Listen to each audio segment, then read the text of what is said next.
ಹರಿ ಹರಿ ಹರಿ ರಾಮ ಹರಿ ರಾಮ ರಾಮ ರಾಮ ಹರಿ ಹರಿ ಹರಿ ಕೃಷ್ಣ ಹರಿ ಕೃಷ್ಣ ಕೃಷ್ಣ ಕೃಷ್ಣ ಹರಿ ಹರಿ ಹರಿ ರಾಮ ಹರಿ ರಾಮ ರಾಮ ರಾಮ ಹರಿ ಹರಿ ಹರಿ ಕೃಷ್ಣ ಹರಿ ಕೃಷ್ಣ ಕೃಷ್ಣ ಕೃಷ್ಣ ಹರಿ ಹರಿ ಹರಿ ರಾಮ ಹರಿ ರಾಮ ರಾಮ ರಾಮ ಹರಿ ಹರಿ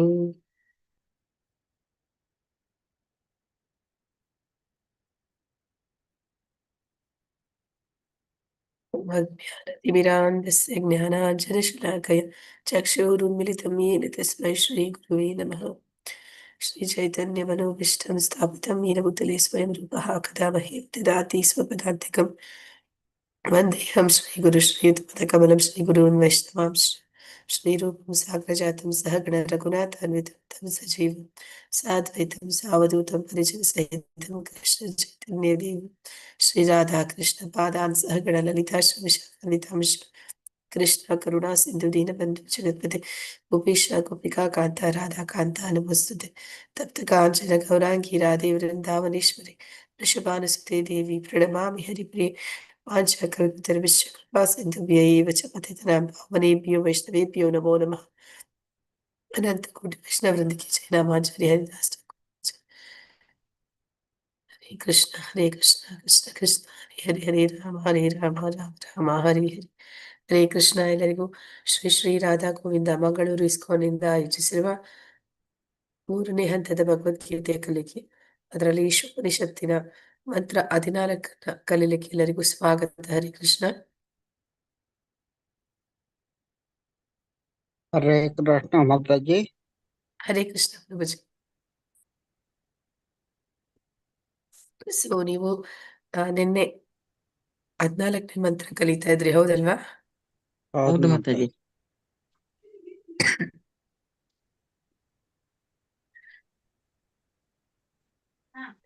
ಮಂತ್ರ ಸಂಭೂತಿಂ ಚ ವಿನಾಶಂ ಚ ಯಸ್ತದ್ವೇದೋಭಯಂ ಸಹ ವಿನಾಶೇನ ಮೃತ್ಯುಂ ತೀರ್ತ್ವಾ ಸಂಭೂತ್ಯ ಅಮೃತಮಶ್ನುತೆ. ಯಾರಾದ್ರೂ ಹೇಳ್ತೀರಾ? ನಿನ್ನೆ ಆಯ್ತಲ್ಲ ಮಾತಾಜಿ. ನಿನ್ನೆ ಇದು ಪೂರ್ತಿ ಕಂಪ್ಲೀಟ್ ಆಗಿಲ್ಲ ಅಲ್ಲ ಮಾತಾಜಿ? 71 ಪೇಜ್ ಅಂತ ಹೇಳಿದ್ರು. ಸರಿ ಸರಿ ಹೌದು ಮಾತಾಜಿ. ಅದ್ರ ಮಾತಾಜಿ, ಶ್ಲೋಕ complete ಓದಿದ್ದು ಆಯ್ತು. ನೆನ್ಪಿತ್ತಲ್ಲ, ಅದಕ್ಕೆ ಹೇಳ್ದೆ ಮಾತಾಜಿ. ಯಾರಾದ್ರೂ ಹೇಳೋಗಿದ್ರೆ ಹೇಳ್ಬೋದು. ಹೇಳ ಮಾತಾಜಿ. ಹರೇ ಸಂಭೂತಿಂ ಕೃಷ್ಣ ಚ ಮಾತಾಜಿ. ವಿನಾಶಂ ಚ ಯಸ್ತದ್ವೇದೋ ಭಯಂ ಸಹ ವಿನಾಶೇನ ಮೃತ್ಯುಂ ತೀರ್ತ್ವಾ ಸಂಭೂತ್ಯ ಅಮೃತಂ ಅಶ್ನುತೆ. ಹರೇ ಕೃಷ್ಣ ಮಾತಾಜಿ.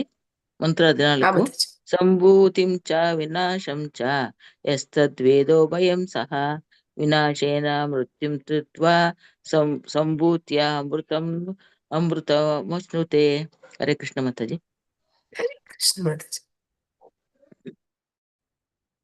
ಸೊ ಇದ್ರಲ್ಲಿ ನೀವು ತಿಳ್ಕೊಂಡಿದ್ದೆ ಮಾನವನು ದೇವೋತ್ತಮ ಪರಮ ಪುರುಷನನ್ನು, ಅವನ ದಿವ್ಯ ನಾಮವನ್ನು, ಅನಿತ್ಯವಾದ ಐಹಿಕ ಸೃಷ್ಟಿಯನ್ನು, ಅದರ ನಿತ್ಯ ದೇವತೆಗಳು, ಮಾನವರು ಮತ್ತು ಪ್ರಾಣಿಗಳ ಬಗ್ಗೆಯೂ ಚೆನ್ನಾಗಿ ತಿಳಿದುಕೊಳ್ಳಬೇಕು. ಒಬ್ಬನು ಇವುಗಳನ್ನು ಅರಿತ ಮೇಲೆ ಮರಣವನ್ನು, ಕ್ಷಣಭಂಗುರವಾದ ಸೃಷ್ಟಿಯನ್ನು ಮೀರುತ್ತಾನೆ ಮತ್ತು ಭಗವಂತನ ನಿತ್ಯ ಸಾಮ್ರಾಜ್ಯದಲ್ಲಿ ಜ್ಞಾನಾನಂದಗಳ ಶಾಶ್ವತ ಜೀವನವನ್ನು ಅನುಭವಿಸುತ್ತಾನೆ. ಅಂದ್ರೆ ಇಲ್ಲಿ ಒಂದು ವಿದ್ಯೆ ಅವಿದ್ಯೆ ಬಗ್ಗೆ ನಾವು ತಿಳಿತಾ ಇದ್ವಿ. ಅನಂತರ ಬರುವಂಥದ್ದು ಅಂದ್ರೆ ನಿಜವಾದ ವಿದ್ಯೆ ಅಂದ್ರೆ ಏನು ಅಂತಂದ್ರೆ, ವ್ಯಕ್ತಿ ಅವನು ಮೊದಲಿಗೆ ಭಗವಂತನ ಬಗ್ಗೆ ತಿಳಿಬೇಕು. ಭಗವಂತನ ಬಗ್ಗೆ ತಿಳಿಯುವಂಥದ್ದು ಅಂದ್ರೆ, ಈಗ ನಮಗೆ ರಾಜ ಅಂದ ಕೂಡಲೇ ಬರೀ ಏನು ಅಂದ್ರೆ ರಾಜ ಅಂದ ಕೂಡಲೇ ಯಾವ ಚಿತ್ರಣ ನಮ್ಮ ಕಣ್ಣ ಮುಂದೆ ಬರುತ್ತೆ?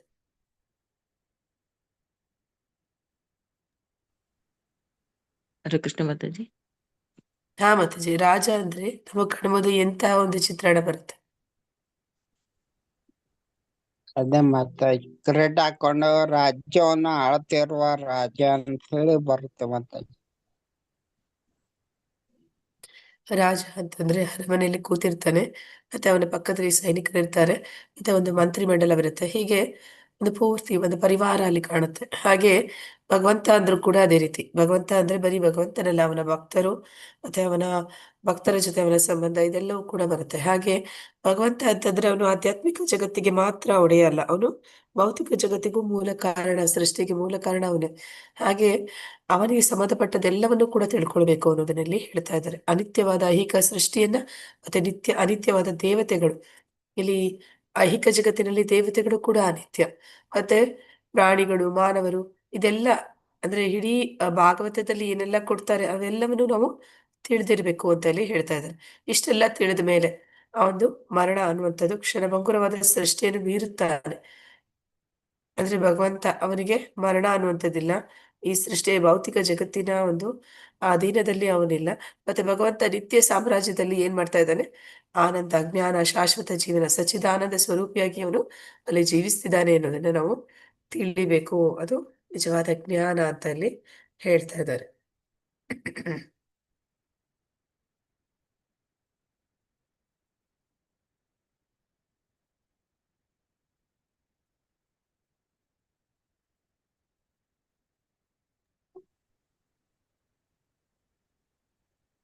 ಇಲ್ಲಿಂದಲ್ವಾ? ಈ ಐಹಿಕ ಹರೇ ಲೋಕ ಕೃಷ್ಣ. ಲೋಕಗಳು ಅದು ಮಾತಾಜಿ. ಓದಿ ಮಾತಾಜಿ. ಈ ಹರೇ ಕೃಷ್ಣ.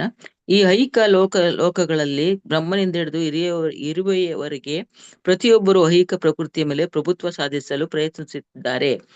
ಇದೇ ಐಹಿಕ ಕಾಯಿಲೆ. ಈ ಕಾಯಿಲೆ ಇರುವವರೆಗೆ ಜೀವಿಯು ಬೇರೆ ಬೇರೆ ಜನ್ಮವೆತ್ತುವುದನ್ನು ತಪ್ಪಿಸಿಕೊಳ್ಳಲು ಸಾಧ್ಯವಿಲ್ಲ. ಅವನು ಮನುಷ್ಯನಾಗಿ ಹುಟ್ಟಲಿ, ದೇವತೆಯಾಗಿ ಹುಟ್ಟಲಿ, ಪ್ರಾಣಿಯಾಗಿ ಹುಟ್ಟಲಿ, ಕೊನೆಗೆ ಅವನು 2 ಪ್ರಳಯಗಳಲ್ಲಿ, ಬ್ರಹ್ಮನ ರಾತ್ರಿಯ ಪ್ರಳಯ ಮತ್ತು ಬ್ರಹ್ಮನ ಜೀವನದ ಕೊನೆಯ ಪ್ರಳಯಗಳಲ್ಲಿ ಅವ್ಯಕ್ತ ಪರಿಸ್ಥಿತಿಯೊಂದನ್ನು ಅನುಭವಿಸಲೇಬೇಕು. ನಾವು ಪುನರಪಿ ಜನನ, ಪುನರಪಿ ಮರಣಗಳ ಪ್ರಕ್ರಿಯೆಯನ್ನು, ಅದರೊಂದಿಗೆ ಒದಗುವ ಮುಪ್ಪು ಕಾಯಿಲೆಗಳನ್ನು ಅಂತ್ಯಗೊಳಿಸಬೇಕಾದರೆ ಆಧ್ಯಾತ್ಮಿಕ ಲೋಕಗಳಿಗೆ ಹೋಗಲು ಪ್ರಯತ್ನಿಸಬೇಕು. ಸಾಂಸ ವಿಸ್ತರಣೆಗಳಿಂದ ಶ್ರೀಕೃಷ್ಣನು ಈ ಲೋಕಗಳನ್ನೆಲ್ಲ ಆಳುತ್ತಾನೆ. ಸಾಕ ಮಾತಾಜಿ? ಹರೇ ಧನ್ಯವಾದಗಳು ಕೃಷ್ಣ. ಮಾತಾಜಿ. ಹಾ ಮಾತಾಜಿ. ಹರೇ ಕೃಷ್ಣ ಹರೇ ಮಾತಾಜಿ, ಕೃಷ್ಣ. ಧನ್ಯವಾದಗಳು. ಇಲ್ಲಿ ಏನಂತ ಹೇಳ್ತಾ ಇದ್ದಾರೆ, ಈ ಭೌತಿಕ ಜಗತ್ತು ಯಾವ ರೀತಿ ಇದೆ ಅಂತ ಇಲ್ಲಿ ಹೇಳ್ತಾ ಇದ್ದಾರೆ. ಈ ಬ್ರಹ್ಮಾಂಡ ಏನಿದೆ, ಒಂದು ಐಹಿಕ ಲೋಕ, ಭವಸಾಗರ, ಇಲ್ಲಿ ಯಾರೆಲ್ಲ ಇದ್ದಾರೆ? ಪ್ರಾಣಿಗಳಿದೆ, ಮನುಷ್ಯರಿದ್ದಾರೆ, ಮತ್ತೆ ಉನ್ನತ ಜೀವಿಗಳು ಅಂತಂದ್ರೆ ದೇವತೆಗಳು ಇದ್ದಾರೆ.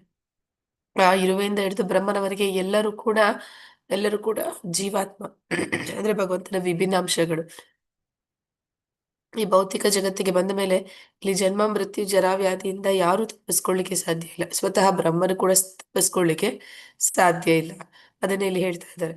ಅಂದ್ರೆ ಒಂದು ವ್ಯಕ್ತಿಗೆ ಯಾವೆಲ್ಲ ರೀತಿಯಲ್ಲಿ ಸಾವು ಬರ್ಬೋದು? ಹರೇ ಕೃಷ್ಣ. ಎಷ್ಟು ರೀತಿಗಳಲ್ಲಿ ಸಾವು ಬರುತ್ತೆ ಅಂತ ಸಾಧಾರಣವಾಗಿ ನಾವು ಒಂದಷ್ಟು ಆಯುಸ್ಸಾದ್ಮೇಲೆ ಸಾಯ್ತೀವಿ, ಹೌದಲ್ವಾ? ಆಕ್ಸಿಡೆಂಟ್ ಆಗ್ಬೋದು, ಅಥವಾ ಇದು ಏನೋ ಹಾರ್ಟ್ ಅಟ್ಯಾಕ್ ಆಗ್ಬೋದು, ಅಥವಾ ಇನ್ನೇನಾದ್ರು ಒಂದು ಬಂದು ಮಾಡ್ಬೋದು. ಯಾವ ರೀತಿ ಬರುತ್ತೆ ಅಂತ ಹೇಳಕ್ಕಾಗಲ್ಲ ಮಾತಾಜಿ. ಹಾ ಮಾತಾಜಿ. ಅಂದ್ರೆ ಅದು ಸಾಧಾರಣವಾಗಿ ಒಂದು ವ್ಯಕ್ತಿ, ಒಂದು ಜೀವಾತ್ಮ ತನ್ನ ದೇಹವನ್ನ ಬದಲಾಯಿಸಿ ಇನ್ನೊಂದು ದೇಹವನ್ನ ಪಡಿತಾನೆ. ಪ್ರತಿಯೊಂದು ಜೀವಿಗೂ ಇದು ನಡೆಯುತ್ತೆ. ಆದ್ರೆ ಅದಲ್ದಿರ ಬ್ರಹ್ಮನ ಒಂದು ಕಲ್ಪದ ಅಂತ್ಯ, ಅಂದ್ರೆ ಅವನ ದಿನ ಕಳೆದು ರಾತ್ರಿ ಪ್ರಾರಂಭ ಆಗುವಾಗ ಆ ಸಮಯದಲ್ಲಿ ಭಾಗಶಃ ಪ್ರಳಯ ಆಗುತ್ತೆ. ಆಗಲೂ ನಾವು ಸಾಯ್ಬೇಕಾಗತ್ತೆ. ಅಂದ್ರೆ ನಮ್ಮ ಆಯಸ್ಸು ಅವಾಗ ಮುಗ್ದಿದ್ಯೋ ಮುಗ್ದಿಲ್ವೋ ಆಗ ಉಳಿದವರು ಎಲ್ಲರೂ ಕೂಡ ಹೋಗ್ಲೇಬೇಕಾಗತ್ತೆ. ಇನ್ನ ಒಂದು ಆ ಬ್ರಹ್ಮನ 100 ವರ್ಷಗಳಾದ್ಮೇಲೆ ಅದನ್ನ ಅಪೂರ್ಣ ಪ್ರಮಾಣದ ಪ್ರಳಯ ಅಂತ ಕರೀತಾರೆ. ಆಗ್ಲೂ ಕೂಡ ಒಂದು ಜೀವಾತ್ಮನ ಸಾವು ಅನ್ನುವಂಥದ್ದು ನಡೆಯುತ್ತೆ. ಅಂದ್ರೆ ಅವನ ಒಂದು ಜೀವಿತಾವಧಿ ಮುಗಿದು ಒಂದು ಸಾವಾಗುವಂಥದ್ದು, ಇನ್ನೊಂದು ಬ್ರಹ್ಮನ ದಿನ ಕಳೆದಾಗ ಅವನಿಗೆ ಬರುವಂತ ಸಾವು. ಅಂದ್ರೆ ಅವನ ಆ ಒಂದು ಸಮಯದಲ್ಲಿ ಅವನು ಪ್ರಸ್ತುತವಾಗಿ ಅಂದ್ರೆ ಆ ಟೈಮಲ್ಲಿ ಅವನು ಇದ್ದ ಅಂತಂದ್ರೆ ಅವನು ಆಗ ಕೂಡ ಅವನು ಸಾಯ್ಬೇಕಾಗತ್ತೆ. ಇಲ್ಲಾಂದ್ರೆ ಬ್ರಹ್ಮನಿಗೆ 100 ವರ್ಷ ಆದಾಗ ಪೂರ್ಣ ಪ್ರಮಾಣದ ಪ್ರಳಯದಲ್ಲೂ ಕೂಡ ಅವನು ಅಂದ್ರೆ ದೇಹತ್ಯಾಗ ಮಾಡ್ಬೇಕಾಗಿ ಬರುತ್ತೆ. ಈ ರೀತಿ ಬೇರೆ ಬೇರೆ ರೀತಿಯ ಸಾವುಗಳು ಅನ್ನುವಂಥದ್ದನ್ನ ಯಾರು ತಪ್ಪಿಸ್ಕೊಳ್ಳಿಕ್ಕೆ ಸಾಧ್ಯ ಇಲ್ಲ ಅನ್ನೋದನ್ನ ಇಲ್ಲಿ ಹೇಳ್ತಾ ಇದ್ದಾರೆ. ಮತ್ತೆ ಯಾಕೆ ಇಂತಹ ಒಂದು ಕಷ್ಟ, ಯಾಕೆ ಈ ಒಂದು ಜನ್ಮ, ಮೃತ್ಯು, ಜರಾವ್ಯಾಧಿ ಅನ್ನುವಂಥದ್ದು ನಮ್ಗೆ ಬರ್ತಾ ಇದೆ ಅಂತಂದ್ರೆ ಮೂಲ ಕಾರಣ ಏನು ಅಂದ್ರೆ ನಾವು ಭೌತಿಕ ಜಗತ್ತಿನಲ್ಲಿ ನಮಗೆ ಆ ಒಂದು ಆಸೆ, ಎಲ್ಲದರ ಮೇಲೆ ನಾನು ಬಾಸ್ ಆಗ್ಬೇಕು ಅನ್ನೋ ಒಂದೇ ಒಂದು ತಪ್ಪಾದ ಒಂದು ಆಸೆ ಏನಿದೆ ನಮಗೆ, ಆ ಕಾರಣಕ್ಕೆ ನಾವು ಇಷ್ಟೆಲ್ಲ ಶಿಕ್ಷೆಗಳನ್ನ ಇಲ್ಲಿ ಭೌತಿಕ ಭವಸಾಗರದಲ್ಲಿ ಬಿದ್ದು ಬಿದ್ದು ಹೇಳುವಂತಹ ಒಂದು ಜೀವನವನ್ನ ನಾವು ಪಡಿತಾ ಹೋಗ್ತಾ ಇದೀವಿ. ಇದನ್ನ ನಾವು ಪರಿಪೂರ್ಣವಾಗಿ ನಿಲ್ಲಿಸ್ಬೇಕು ಅಂದ್ರೆ ನಾವೇನ್ ಮಾಡ್ಬೇಕು? ನಾವು ಭಗವಂತನ ಭಕ್ತಿ ಕಾರ್ಯ ಮಾಡಿ ಮತ್ತೆ ಎಲ್ಲಿಗೆ ಹೋಗ್ತೀವಿ? ನಾವು ಆಧ್ಯಾತ್ಮಿಕ ಜಗತ್ತಿಗೆ ಹೋಗ್ತೀವಿ. ಯಾಕೆ ಅಲ್ಲಿ ಆಧ್ಯಾತ್ಮಿಕ ಜಗತ್ತಿಗೆ ಹೋಗ್ತೀವಿ ಅಂದ್ರೆ ವೈಕುಂಠ ಅಂತ ಕರೀತಾರೆ, ವೈಕುಂಠ ಲೋಕಗಳು ಅಂತ. ಕುಂಠ ಅಂತಂದ್ರೆ ಆಂಗ್ಸೈಟಿ, ಅಂದ್ರೆ ಎಲ್ಲಿ ಏನು ಆಂಗ್ಸೈಟಿ ಅಂದ್ರೆ ಏನಂತಾರೆ? ಹೆದರಿಕೆ, ಭಯ ಇಲ್ಲದೆ ಇರುವಂತಹ ಜಾಗ. ಅಂದ್ರೆ ಅಲ್ಲಿ ಜನ್ಮ ಇಲ್ಲ, ಮೃತ್ಯು ಇಲ್ಲ, ಜರ ಇಲ್ಲ, ಅಂದ್ರೆ ಆ ವಯಸ್ಸಾಗೋದಿಲ್ಲ, ಕಾಯಿಲೆಗಳು ಬರೋದಿಲ್ಲ, ಅಂತಹ ಒಂದು ಆ ಸಚ್ಚಿದಾನಂದ ಸ್ವರೂಪಿಗಳು ಇರುವಂತಹ ಒಂದು ಪ್ರದೇಶ. ಅಲ್ಲಿಗೆ ನಾವು ಹೋದ್ವಿ ಅಂತಂದ್ರೆ ನಿಜವಾಗ್ಲೂ ನಾವು ಈ ಒಂದು ಭವಸಾಗರವನ್ನ ದಾಟಿ ಮತ್ತೆ ಎಲ್ಲ ಕಷ್ಟಗಳಿಂದ ನಮಗೆ ನಿಜವಾದ ಒಂದು ಬಿಡುಗಡೆ ಅನ್ನುವಂಥದ್ದು, ಪರಿಹಾರ ಅನ್ನುವಂಥದ್ದು ಸಿಗುತ್ತೆ. ಅಲ್ಲಿ ಯಾರಿದ್ದಾರೆ ಆ ವೈಕುಂಠ ಲೋಕಗಳಲ್ಲಿ? ಭಗವಂತನ ಸ್ವಾಂಶ ವಿಸ್ತರಣೆಗಳಿದ್ದಾರೆ. ಅದರಲ್ಲಿ ಅವನು ರಾಮನಾಗಿ, ನರಸಿಂಹನಾಗಿ ಅವನು ಅನೇಕ ಲೀಲೆಗಳನ್ನ ಸದಾ ನಡೆಸ್ತಾ ಇರ್ತಾನೆ. ಅಂತಹ ಲೋಕಗಳಲ್ಲಿ ನಾವು ಪ್ರವೇಶವನ್ನು ಪಡಿತೀವಿ ಅನ್ನೋದನ್ನಲ್ಲಿ ಹೇಳ್ತಾ ಇದ್ದಾರೆ.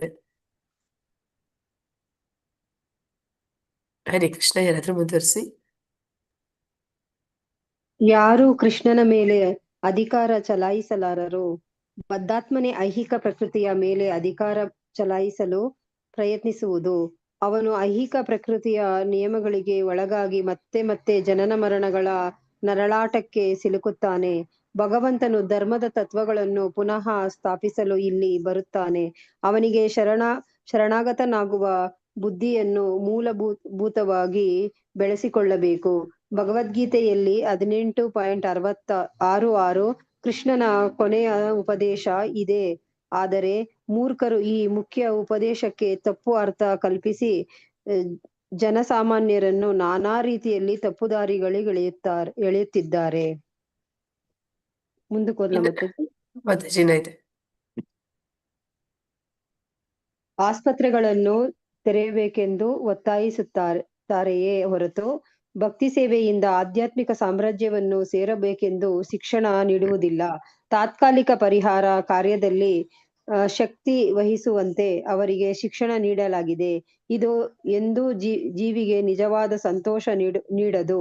ಪ್ರಕೃತಿಯ ವಿನಾಶಕಾರಿ ಶಕ್ತಿಯನ್ನು ಎದುರಿಸಲು ಯಾರು ನಾನಾ ರೀತಿಯ ಸರ್ಕಾರಿ ಮತ್ತು ಅರೆ ಸರ್ಕಾರಿ ಸಂಸ್ಥೆಗಳನ್ನು ಆರಂಭಿಸುತ್ತಾರೆ. ಆದರೆ ಅಪರಿಹಾರ್ಯವಾದ ಪ್ರಕೃತಿ ವಿಕೋಪವನ್ನು ತಣಿಸುವುದು ಹೇಗೆಂಬುದು ಅವರಿಗೆ ಗೊತ್ತಿಲ್ಲ. ಅನೇಕರು ಭಗವದ್ಗೀತೆಯಲ್ಲಿ ಪ್ರಚಂಡ ಪಾಂಡಿತ್ಯ ಹೊಂದಿದ್ದಾರೆಂದು ಜಗಜ್ಜಾಹೀರು ಮಾಡುತ್ತಾರೆ. ಆದರೆ ಐಹಿಕ ಪ್ರಕೃತಿಯನ್ನು ಸಮಾಧಾನ ಮಾಡುವುದು ಹೇಗೆ ಎಂಬುದರ ಬಗ್ಗೆ ಗೀತೆಯ ಸಂದೇಶವನ್ನು ಈ ಪಂಡಿತರು ಕಡೆಗಣಿಸುತ್ತಾರೆ. ಭಗವದ್ಗೀತೆಯಲ್ಲಿ 7.14 ಹೇಳಿರುವಂತೆ ಭಗವತ್ ಪ್ರಜ್ಞೆಯನ್ನು ಜಾಗೃತಗೊಳಿಸುವುದರಿಂದ ಮಾತ್ರ ಪ್ರಬಲ ಪ್ರಕೃತಿಯನ್ನು ಪ್ರಶಾಂತಗೊಳಿಸಬಹುದು. ಹರೇ ಕೃಷ್ಣ ಮಾತಾಜಿ. ಧನ್ಯವಾದಗಳು ಮಾತಾಜಿ. ಹರೇ ಕೃಷ್ಣ ಮಾತಾಜಿ.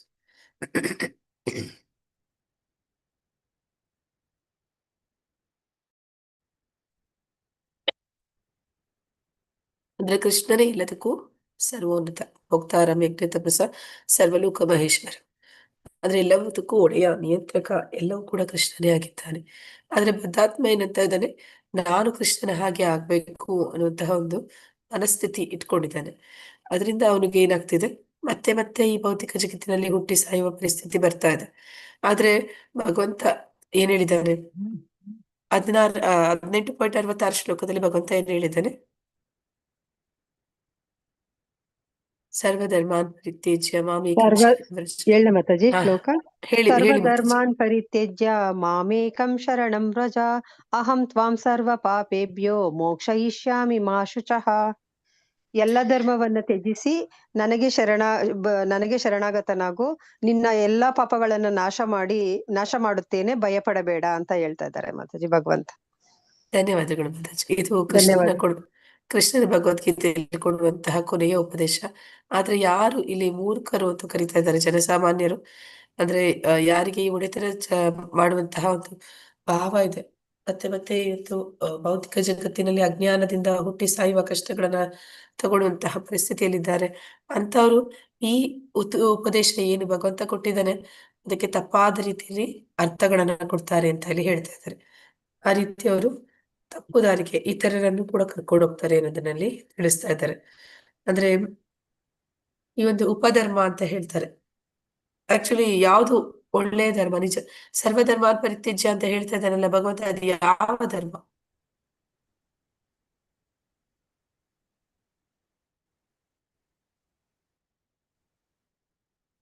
ಭಗವಂತ ಹೇಳ್ತಾನೆ ಎಲ್ಲ ಧರ್ಮಗಳನ್ನ ತ್ಯಜಿಸುವಂತ, ಇಂತಹ ಧರ್ಮಗಳನ್ನ ತ್ಯಜಿಸಕ್ಕೆ ಹೇಳ್ತಾ ಇದ್ದಾನೆ.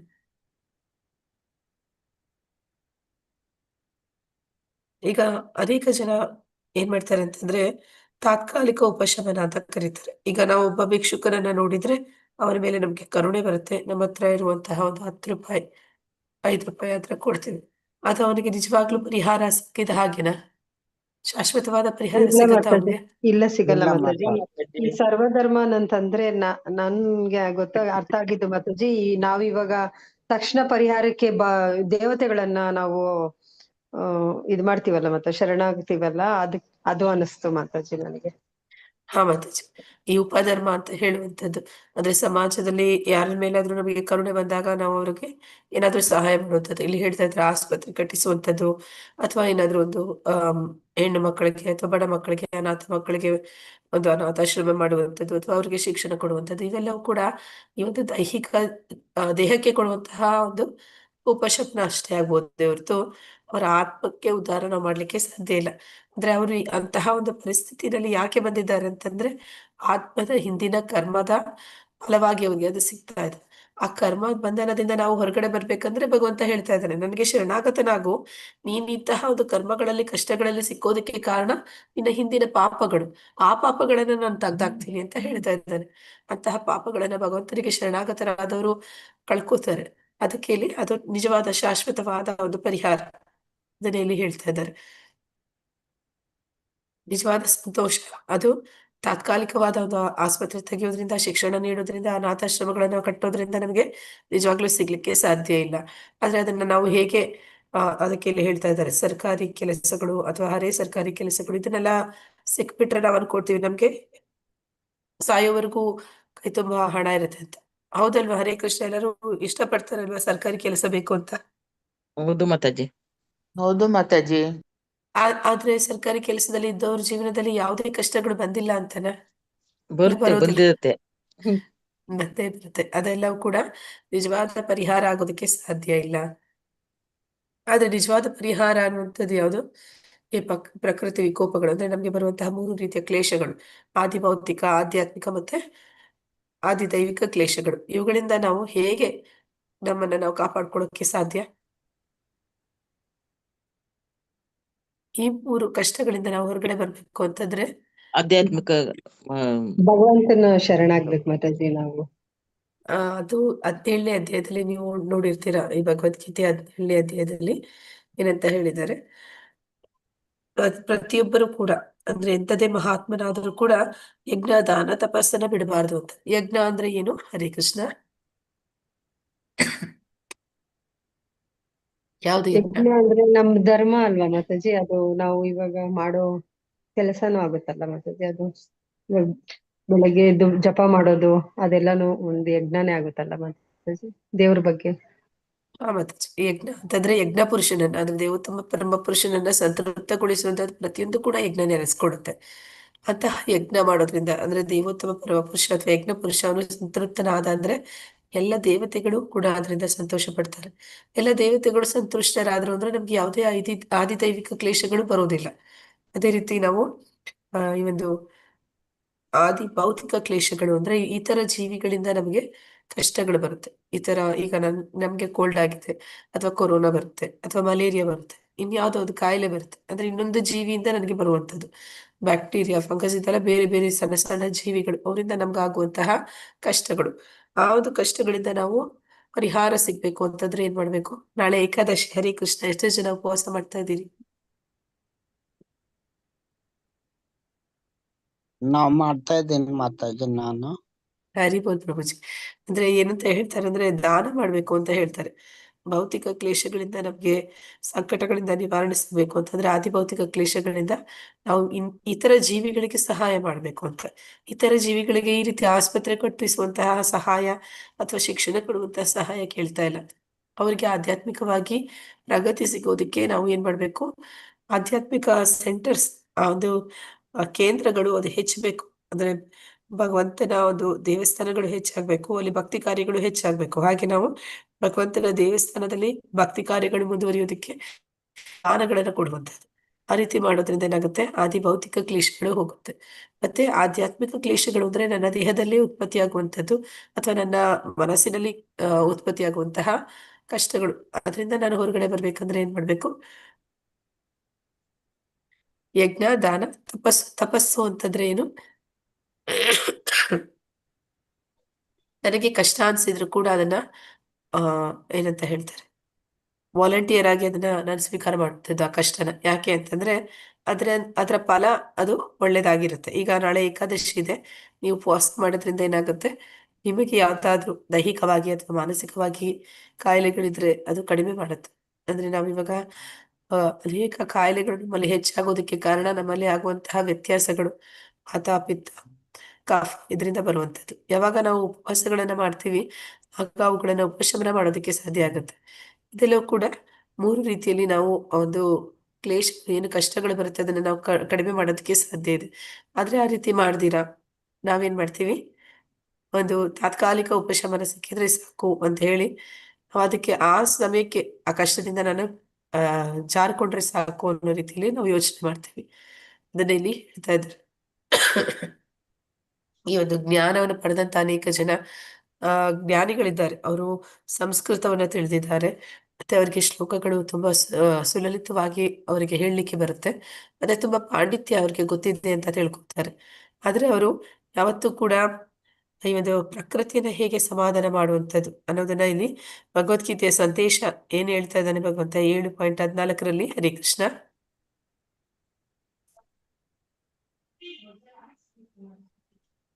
ಏಳು ಪಾಯಿಂಟ್ 14 ಏನ್ ಹೇಳಿದ್ದಾನೆ, दैवी ह्योष गुणमयी मम माया दुरुत्यय मामेवाये प्रपद्यन्ते मायामेतां तरन्ति ते. ಅಂದ್ರೆ ಭಗವಂತ ಹೇಳ್ತಾ ಇದ್ದಾನೆ, ನನ್ನ ದೈವಿ ಶಕ್ತಿ ಮಹಾಮಾಯೆ ಏನಿದ್ದಾಳೆ ಅವಳು ಈ ಭೌತಿಕ ಜಗತ್ತಿನ ಆಧಿಪತ್ಯವನ್ನು ವಹಿಸ್ಕೊಂಡಿದ್ದಾಳೆ. ಅವಳನ್ನ ನೀವು ಮೀರೋದಕ್ಕೆ ಸಾಧ್ಯ ಇಲ್ಲ, ಅವಳನ್ನ ನೀವು ದಾಟೋದಕ್ಕೆ ಸಾಧ್ಯ ಇಲ್ಲ. ಮಮ ಮಾಯೆ ದುರತ್ಯಯ, ಅದು ಆಗೋದೇ ಇಲ್ಲ, ಆತರ ಮಾಡ್ಲಿಕ್ಕೆ ಆಗೋದಿಲ್ಲ. ಅಷ್ಟು ಬಂಧನದಲ್ಲಿ ನಮ್ಮನ್ನ ಅವಳು ಬಂಧಿಸಿ ಇಟ್ಟಿದ್ದಾಳೆ. ಆದ್ರೆ ಅವಳನ್ನ ನಾವು ಆ ಬಂಧನದಿಂದ ನಾವು ಬಿಡುಗಡೆ ಆಗ್ಬೇಕು ಅಂದ್ರೆ ಏನ್ ಮಾಡ್ಬೇಕು, ಹರೇ ಕೃಷ್ಣ? ನಾವು ಮಹಾಮಾಯಿಂದ ಭಕ್ತಿ ಮಾಡ್ಬೇಕು ಮಾತಾಜಿ. ನಾಮ ಜಪ ಮಹಾಮಂತ್ರ ಜಪ ಮಾಡ್ಬೇಕು. ಆ ಮಹಾಮಾಯೆ ಯಾರ ಅಧೀನದಲ್ಲಿದ್ದಾಳೆ ಅವನಿಗೆ ನಾವು ಶರಣಾಗಬೇಕು. ಅವನಿಗೆ ಶರಣಾದಾಗ ಮಾಯೆ ತಂತಾನೇ ಎಲ್ಲ ಬಂಧನಗಳಿಂದ ನಮ್ಮನ್ನ ವಿಮುಕ್ತಿ ಮಾಡ್ತಾಳೆ ಅನ್ನೋದನ್ನ ಇಲ್ಲಿ ಹೇಳ್ತಾ ಇದ್ದಾರೆ. ಇದು ನಿಜವಾದ ಒಂದು ಶಾಶ್ವತವಾದ ಪರಿಹಾರ. ಅದನ್ನ ಕಂಡುಕೊಳ್ದಿರ ನಾವು ಆಗಾಗ ಬಂದ ಕಷ್ಟಗಳಿಗೆ ಆಗಾಗ ಏನೋ ಒಂದು ಆ ಸಮಯಕ್ಕೆ ಒಂದು ಪರಿಹಾರ ಅಂತ ಯೋಚನೆ ಮಾಡ್ತಾ ಹೋದ್ರೆ ನಿಜವಾದ ಪರಿಹಾರ ನಮ್ಗೆ ಸಿಗೋದಿಲ್ಲ. ಮತ್ತೆ ಮತ್ತೆ ಮತ್ತೆ ಮತ್ತೆ ಈ ದುಃಖಗಳು, ಕಷ್ಟಗಳು ನಮ್ಮ ಜೀವನದಲ್ಲಿ ಬರ್ತಾನೆ ಹೋಗ್ತವೆ. ಅದರಿಂದ ನಾವು ಯಾವಾಗಲೂ ಶಾಶ್ವತವಾದ ಪರಿಹಾರದ ಬಗ್ಗೆ ಯೋಚನೆ ಮಾಡ್ಬೇಕು ಅನ್ನೋದನ್ನ ಇಲ್ಲಿ ಹೇಳ್ತಾ ಇದ್ರು. ಹರೇ ಕೃಷ್ಣ. ಮುಂದುವರಿಸಿ. ಮಾನವನು ಸಂಭೂತಿಯನ್ನು ನಾವು ಓದ್ಲಾ? ಓದಿ ಮಾತಾಜಿ. ಓಕೆ. ಮಾನವನು ಸಂಭೂತಿಯನ್ನು, ದೇವೋತ್ತಮ ಪರಮ ಪುರುಷ ವಿನಾಶವನ್ನು, ತಾತ್ಕಾಲಿಕ ಐಹಿಕ ಅಭಿವ್ಯಕ್ತಿ ಸಂಪೂರ್ಣವಾಗಿ ತಿಳಿದಿರಬೇಕೆಂದು ಈಶೋಪನಿಷತ್ ಈ ಮಂತ್ರದಲ್ಲಿ ಉಪದೇಶಿಸುತ್ತದೆ. ತಾತ್ಕಾಲಿಕ ಐಹಿಕ ಅಭಿವ್ಯಕ್ತಿಯೊಂದನ್ನು ಮಾತ್ರ ತಿಳಿಯುವುದರಿಂದ ಏನನ್ನೂ ಉಳಿಸಲು ಸಾಧ್ಯವಿಲ್ಲ. ಏಕೆಂದರೆ ಪ್ರಕೃತಿಯ ಗತಿಯಲ್ಲಿ ಪ್ರತಿ ಕ್ಷಣದಲ್ಲೂ ನಾಶ ನಡೆಯುತ್ತಿರುತ್ತದೆ. ಆಸ್ಪತ್ರೆಗಳನ್ನು ತೆರೆದು ಈ ವಿನಾಶಗಳನ್ನು ತಪ್ಪಿಸಲು ಯಾರಿಂದಲೂ ಸಾಧ್ಯವಿಲ್ಲ. ಆನಂದಮಯವೂ ಜ್ಞಾನಮಯವೂ ಆದ ತಿಳುವಳಿಕೆಯಿಂದ ಮಾನವನನ್ನು ಉಳಿಸಬಹುದು. ಈ ಶಾಶ್ವತ ಜೀವನ ಸಾಧನೆಯ ಬಗ್ಗೆ ಶಿಕ್ಷಣ ನೀಡುವುದೇ ವೈದಿಕ ವಾಗ್ಮಯವಾದ ಉದ್ದೇಶ. ಜನರು ಅನೇಕ ವೇಳೆ ಇಂದ್ರಿಯ ಸುಖವನ್ನಾಧರಿಸಿದ ಕ್ಷಣಿಕವಾದ ಆಕರ್ಷಣೆಗಳಿಂದ ತಪ್ಪು ದಾರಿಗೆಳೆಯಲ್ಪಡುತ್ತಾರೆ. ಆದರೆ ಭೋಗ ವಸ್ತುಗಳ ಸೇವೆಯು ತಪ್ಪು ದಾರಿಗೆಳೆಯುವಂಥದ್ದು. ಮತ್ತು ಕಾಣಿಸ್ತಾ ಇಲ್ಲ ಮಾತಾಜಿ ಅದು ಇನ್ನ ನೆಕ್ಸ್ಟ್ ಅದು ತಪ್ಪು ದಾರಿಗೆಳೆಯುವುದು ಮತ್ತು ಕೀಳ್ದರ್ಜೆಗಿಳಿಸುವಂಥದ್ದು. ಧನ್ಯವಾದಗಳು ಮಾತಾಜಿ. ಧನ್ಯವಾದ ಮಾತಾಜಿ. ಇಲ್ಲಿ ಸಂಭೂತಿಮ ಅಸಂಭೂತಿಮ ಅಂತ ಹೇಳಿದ್ರಲ್ಲ, ಅದು ಸಂಭೂತಿ ಅಂತಂದ್ರೆ ಏನು ಅಂದ್ರೆ ದೇವೋತ್ತಮ ಪರಮ ಪುರುಷ. ಅಸಂಭೂತಿ ಅಂದ್ರೆ ತಾತ್ಕಾಲಿಕ ಐಹಿಕ ಅಭಿವ್ಯಕ್ತಿ, ಅಂದ್ರೆ ಅದು ಶಾಶ್ವತವಾದಂಥದ್ದು ಅಲ್ಲ. ದೇವೋತ್ತಮ ಪರಮ ಪುರುಷ ಶಾಶ್ವತವಾದವನು. ಈ ಭೌತಿಕ ಜಗತ್ತಿನಲ್ಲಿ ಇರುವಂತದ್ದೆಲ್ಲವೂ ಕೂಡ ಅಶಾಶ್ವತವಾದದ್ದು. ಇದರ ಒಂದು ವ್ಯತ್ಯಾಸವನ್ನ ನಮಗೆ ಈ ಒಂದು ಆ ಉಪದೇಶ, ಅಂದ್ರೆ ಈ ನಾವು 14ನೇ ಉಪದೇಶ ನಮಗೆ ಹೇಳ್ತಾ ಇರುವಂತದ್ದು. ಭಗವಂತನ ಬಗ್ಗೆ ತಿಳಿಬೇಕು, ಮತ್ತೆ ಅವನ ಶಕ್ತಿಗಳು, ಭೌತಿಕ ಶಕ್ತಿ ಮತ್ತು ಆಧ್ಯಾತ್ಮಿಕ ಶಕ್ತಿಗಳ ಬಗ್ಗೆ ತಿಳಿದಿರ್ಬೇಕು. ಅವನ ಭೌತಿಕ ಶಕ್ತಿ ಅದು ಅಶಾಶ್ವತ, ಮತ್ತೆ ಇದು ಕಾಲಯ, ಈ ಒಂದು ಭೌತಿಕ ಜಗತ್ತು ಅನ್ನುವಂಥದ್ದು. ಈ ವ್ಯತ್ಯಾಸವನ್ನ ತಿಳ್ಕೋಬೇಕು ಅಂತ ಈ ಮಂತ್ರ ಹೇಳ್ತಾ ಇದೆ. ತಾತ್ಕಾಲಿಕ ಐಹಿಕ ಅಭಿವ್ಯಕ್ತಿಯೊಂದನ್ನು ಮಾತ್ರ ತಿಳಿಯುವುದರಿಂದ ಏನನ್ನೂ ಉಳಿಸಲು ಸಾಧ್ಯವಿಲ್ಲ. ಅಂದ್ರೆ ಭಗವಂತನನ್ನ ತಿಳಿದೀರಾ, ಈ ಒಂದು ಭೌತಿಕ ಜಗತ್ತನ್ನ ನಾವು, ಈ ವಿಜ್ಞಾನಿಗಳದನ್ನೇ ಮಾಡ್ತಾರೆ, ಈ ಭೌತಿಕ ಜಗತ್ತನ್ನ ನಾವು ಅವರು ಇನ್ನಷ್ಟು ಮತ್ತಷ್ಟು ಆಳವಾದ ಅಧ್ಯಯನ ಮಾಡ್ತಾರೆ. ಆದ್ರೆ ಭಗವಂತನ ಮೇಲೆ ಅವರಿಗೆ ಯಾವುದೇ ಒಂದು ನಂಬಿಕೆ ಆಗ್ಲಿ ಅಥವಾ ಒಂದು ಶರಣಾಗತಿ ಭಾವ ಆಗ್ಲಿ ಅವರಲ್ಲಿ ಇರೋದ್ರಿಲ್ಲ. ಆದ್ರೆ ಅದರಿಂದ ಏನು ಪ್ರಯೋಜನ ಇಲ್ಲ ಅಂತ ಅಲ್ಲಿ ಹೇಳ್ತಾ ಇದ್ದಾರೆ. ಏಕೆಂದ್ರೆ ಪ್ರಕೃತಿಯ ಗತಿಯಲ್ಲಿ ಪ್ರತಿ ಕ್ಷಣದಲ್ಲೂ ನಾಶ ನಡೀತಾ ಇರುತ್ತೆ. ಅಂದ್ರೆ ಇದು ಅಶಾಶ್ವತ ದುಃಖಾಲಯ ಅಂದ್ಮೇಲೆ ನೀವು ಅದನ್ನ ಎಷ್ಟೇ ಅಧ್ಯಯನ ಮಾಡಿದ್ರು ಕೂಡ ಅದು ಶಾಶ್ವತವಾಗಿ ಇರುವಂತದ್ದಲ್ಲ. ಮತ್ತೆ ಪ್ರತಿ ಸತಿಯಲ್ಲಿ ಬದಲಾವಣೆ ಕೂಡ ಆಗ್ತಾನೆ ಹೋಗುತ್ತೆ. ಅಂದ್ರೆ ಇಲ್ಲಿ ಏನಾಗ್ತಾ ಇದೆ ಅಂದ್ರೆ ಚೇಂಜಸ್ ಅನ್ನುವಂಥದ್ದು, ಸೃಷ್ಟಿ ಸ್ಥಿತಿ ಲಯ ಅನ್ನುವಂಥದ್ದು ಮತ್ತೆ ಮತ್ತೆ ಆಗ್ತಾನೆ ಇರುತ್ತೆ. ಆಸ್ಪತ್ರೆಗಳನ್ನ ತೆರೆದು ಆ ವಿನಾಶವನ್ನು ತಪ್ಪಿಸಲು ಯಾರಿಂದಲೂ ಸಾಧ್ಯವಿಲ್ಲ. ಎಷ್ಟು ಆಸ್ಪತ್ರೆಗಳನ್ನ ಓಪನ್ ಮಾಡಿದ್ರೆ ಎಷ್ಟು ಜನರನ್ನ ಶಾಶ್ವತವಾದ ಬದುಕನ್ನು ಕೊಡೋದಕ್ಕೆ ಸಾಧ್ಯ ಇದೆ. ಆಗುತ್ತಾ ಆಸ್ಪತ್ರೆಗಳಿಂದ ಯಾರನ್ನಾದ್ರೂ ಆ ಶಾಶ್ವತವಾಗಿ ಬದುಕಿ ಉಳಿಯೋ ಹಾಗೆ ಯಾವ್ದಾದ್ರು ಆಸ್ಪತ್ರೆ, ಯಾವ್ದಾದ್ರು ಡಾಕ್ಟರ್ ಮಾಡಕ್ಕಾಗತ್ತ? ಇಲ್ಲ ಮಾತಾಜಿ. ಇಲ್ಲ ಮಾತಾಜಿ. ಈಗ ಅದೇ ಹೇಳ್ತಾರೆ, ವಿಜ್ಞಾನ ತುಂಬಾ ಮುಂದುವರೆದಿದೆ, ಎಂತೆಂಥ ಕಾಯಿಲೆಗೂ ಔಷಧಿ ಇದೆ, ಎಂತೆಂಥ ಕಾಯಿಲೆಗೂ ಔಷಧಿ ಇದೆ ಅಂತ. ಆದ್ರೆ ಕಾಯಿಲೆಗಳಿನ್ನ ಜಾಸ್ತಿ ಆಗ್ತಾ ಇದೆ, ಹೋಗ್ತಾ ಇದೆ ಹೊರತು ಆ ಒಂದು ಔಷಧಿಗಳಿಂದ ಜನ ಸಾಯೋದು ಇನ್ನ ಜಾಸ್ತಿ ಬೇಗ ಆಗ್ತಾ ಇದೆ ಹೊರತು ಯಾರು ಹಿಂದಿನ ಕಾಲದವ್ರ ತರ ಗಟ್ಟಿಮುಟ್ಟಾಗಿಲ್ಲ. ಅಂದ್ರೆ ಈಗ ನಮ್ಗೆ ನೋಡಿ, ಹಿಂದೆ ಕೋಲ್ಡ್ ಅಂದ್ರೆ ಒಂದು ವಾರ ಅಷ್ಟೇ ಅದು ಬರುತ್ತೆ. ನಾವು ಔಷಧಿ ತಗೊಂಡ್ರು ಸರಿ, ಅವು ತಗೊಂಡಿಲ್ಲದ್ರು ಸರಿ, ಒಂದು ವಾರ ಆದ್ಮೇಲೆ ಹೊಟ್ಟೋಗುತ್ತೆ. ಆ ರೀತಿನೇ ನಾವು ಚಿಕ್ಕವರಿದ್ದಾಗಿದ್ದು. ಆದ್ರೆ ಈಗ ಬಂದ್ರೆ ಒಂದ್ಸತಿ ಅದು ನೀವು ಮೆಡಿಸನ್ ಅವ್ರು ಕೊಡೋದು ಎಷ್ಟು ತರ ತರ ಮೆಡಿಸಿನ್ಸ್ ಇರುತ್ತೆ, ಎಷ್ಟು ತಗೊಂಡ್ರು ಕೂಡ ತಿಂಗ್ಳಾನ್ಗಟ್ಲೆ ಬಾಧಿಸುತ್ತೆ. ಅಂದ್ರೆ ಅವರು ಏನು ವೈಜ್ಞಾನಿಕವಾಗಿ ಮುಂದುವರೆದಿದ್ದಾರೆ ಅಂತ ಹೇಳ್ತಾರೆ, ಅದು ಯಾವುದೇ ರೀತಿಯ ಒಂದು ಒಂದು ಕಾಲದ ಪರಿಣಾಮವನ್ನ ಅವರಿಂದ ತಪ್ಪಿಸೋದಕ್ಕೆ ಸಾಧ್ಯ ಆಗೋದಿಲ್ಲ. ಆದ್ರೆ ಇದನ್ನ ನಾವು ತಿಳಿಬೇಕು ಅಂತಂದ್ರೆ ಹೇಗೆ ತಿಳಿಯೋದಕ್ಕೆ ಸಾಧ್ಯ ಅಂದ್ರೆ, ಇದರಿಂದ ನಾವು ತಿಳುವಳಿಕೆ, ನಿಜವಾದ ತಿಳುವಳಿಕೆ ಯಾವುದು ಅಂದ್ರೆ ಆನಂದಮಯವೂ ಜ್ಞಾನಮಯವೂ ಆದ ತಿಳುವಳಿಕೆಯನ್ನು ಮಾನವನು ಉಳಿಸಬಹುದು ಅಂತ. ಅಂದ್ರೆ ನಾವು ಯಾವುದು ಆನಂದಮಯ ಮತ್ತೆ ಜ್ಞಾನಮಯವಾದ ತಿಳುವಳಿಕೆ, ಭಗವದ್ಗೀತೆಯ ಜ್ಞಾನ. ಭಗವದ್ಗೀತೆಯಲ್ಲಿ ಏನು ಪರಮಾತ್ಮ ನಮಗೆ ತಿಳಿಸ್ಕೊಡ್ತಾ ಇದ್ದಾನೆ ಅದು ನಿಜವಾದ ಜ್ಞಾನ. ಆಧ್ಯಾತ್ಮಿಕ ಜ್ಞಾನ ಅನ್ನುವಂಥದ್ದು ನಿಜವಾದ ಜ್ಞಾನ. ಅದನ್ನು ತಿಳ್ಕೊಂಡಾಗ ನಮ್ಮ ಬದುಕೋದು ಆನಂದಮಯ. ಅಂದ್ರೆ ಭಕ್ತಿಗೆ ನಾವು ಸೇವೆಯಲ್ಲಿ ತೊಡಗಿದಾಗ ಏನಾಗುತ್ತೆ, ಶಾಶ್ವತವಾದ ಬದುಕನ್ನ ನಾವು ಪಡೆಯೋದಕ್ಕೆ ಸಾಧ್ಯ. ಅಲ್ಲೇ ನಿಜವಾದ ಆನಂದ ಅನ್ನುವಂಥದ್ದು ಇರುವಂಥದ್ದು. ಈ ಶಾಶ್ವತ ಜೀವನ ಸಾಧನೆಯ ಬಗ್ಗೆ ಶಿಕ್ಷಣ ನೀಡುವುದೇ ವೈದಿಕ ವಾಗ್ವೇದ ಉದ್ದೇಶ. ವೇದಗಳ ಉದ್ದೇಶ ಏನು ಅಂತಂದ್ರೆ ಅಂತಹ ಒಂದು ಕಷ್ಟಗಳಿಂದ ಒಂದು ಜೀವಾತ್ಮನನ್ನ ಹೊರಗಡೆ ತರೋ ಪ್ರಯತ್ನನೇ ಈ ಒಂದು ವೇದಗಳ ಮೂಲ ಉದ್ದೇಶ ಆಗಿದೆ. ಜನರು ಅನೇಕ ವೇಳೆ ಏನ್ ಮಾಡ್ತಾ ಇದ್ದಾರೆ, ಈ ಇಂದ್ರಿಯ ಸುಖ ಅನ್ನುವಂತಹ ಒಂದು ಕ್ಷಣಿಕ ಆಕರ್ಷಣೆಯಿಂದ ಮಾತ್ರನೇ ನಾವಿಲ್ಲಿ ಕಷ್ಟಗಳನ್ನ ಪಡ್ತಾ ಇದೀವಿ. ನಾವು ನೋಡಿದೀವಲ್ಲ ಭಗವದ್ಗೀತೆಯಲ್ಲಿ, ಪ್ರತಿಯೊಂದು ಇಂದ್ರಿಯಗಳು ಹೇಗೆ ಒಂದೊಂದು ಜೀವಿಗಳನ್ನ ಒಂದು ಅವನತಿಗೆ ಕರ್ಕೊಂಡು ಹೋಗುತ್ತೆ ಅಂತ. ಕಣ್ಣಿನಿಂದ ಆ ಒಂದು ಮಳೆಗಾಲದಲ್ಲಿ ಬರುವಂತಹ ಹುಳುಗಳು ಹೇಗೆ ಆಕರ್ಷಣೆನ ಹೊಂದಿ ಬೆಂಕಿಗೆ ಬೀಳ್ತವೆ ಅನ್ನುವಂಥದ್ದು, ಕಿವಿಗಳಿಂದ ಜಿಂಕೆಗಳು ಹೇಗೆ ಬೇಟೆಗಾರನಿಗೆ ಸಿಕ್ಕಾಕೋತವೆ ಅನ್ನುವಂಥದ್ದು, ನಾಲಿಗೆಯ ಚಪಲಕ್ಕೆ ಮೀನು ಹೇಗೆ ಸಾಯುತ್ತೆ ಅನ್ನುವಂಥದ್ದು, ಮತ್ತೆ ಆ ಒಂದು ಆ ಸುಮಧುರವಾದ ಮಧುರವಾದ ಒಂದು ಸುವಾಸನೆಗೆ ದುಂಬಿಗಳು ಹೇಗೆ ಕಮಲದ ಒಳಗಡೆ ಹೋಗಿ ಸಿಕ್ಕಾಕೋತವೆ ಅನ್ನುವಂಥದ್ದು. ಹೀಗೆ ಒಂದೊಂದು ಇಂದ್ರಿಯಗಳು ಕೂಡ ಒಂದೊಂದು ಜೀವಿಗಳಲ್ಲಿ ಅದು ಪ್ರಬಲವಾದಾಗ ಅದರ ಅವನತಿಗೆ ಅದು ಕಾರಣ ಆಗುತ್ತೆ. ಹಾಗೆ ನಾವು 5 ಇಂದ್ರಿಯಗಳನ್ನು ಯಾವಾಗ್ಲೂ ಇಂದ್ರಿಯ ಸುಖಗಳಲ್ಲಿ ಬಳಸಿದ್ವಿ ಅಂತಂದ್ರೆ ನಾವ್ ಅನ್ಕೋತೀವಿ ನಾವು ತುಂಬಾ ಸಂತೋಷವಾಗಿದ್ದೀವಿ ಅಂತ. ಆದ್ರೆ ವಾಸ್ತವದಲ್ಲಿ ಏನ್ ಮಾಡ್ತಾ ಇದೀವಿ, ಮತ್ತೆ ಮತ್ತೆ ಮತ್ತೆ ಮತ್ತೆ ಕಷ್ಟಗಳನ್ನ ಪಡೆಯುವಂತಹ ಇನ್ನೊಂದು ಆ ಬದುಕು ಅಂತ, ಕಷ್ಟಕರವಾದ ಬದುಕನ್ನೇ ನಾವು ಆಯ್ಕೆ ಮಾಡ್ಕೋತಾ ಇದೀವಿ. ಅದನ್ನ ಇಲ್ಲಿ ಹೇಳ್ತಾ ಇದ್ದಾರೆ.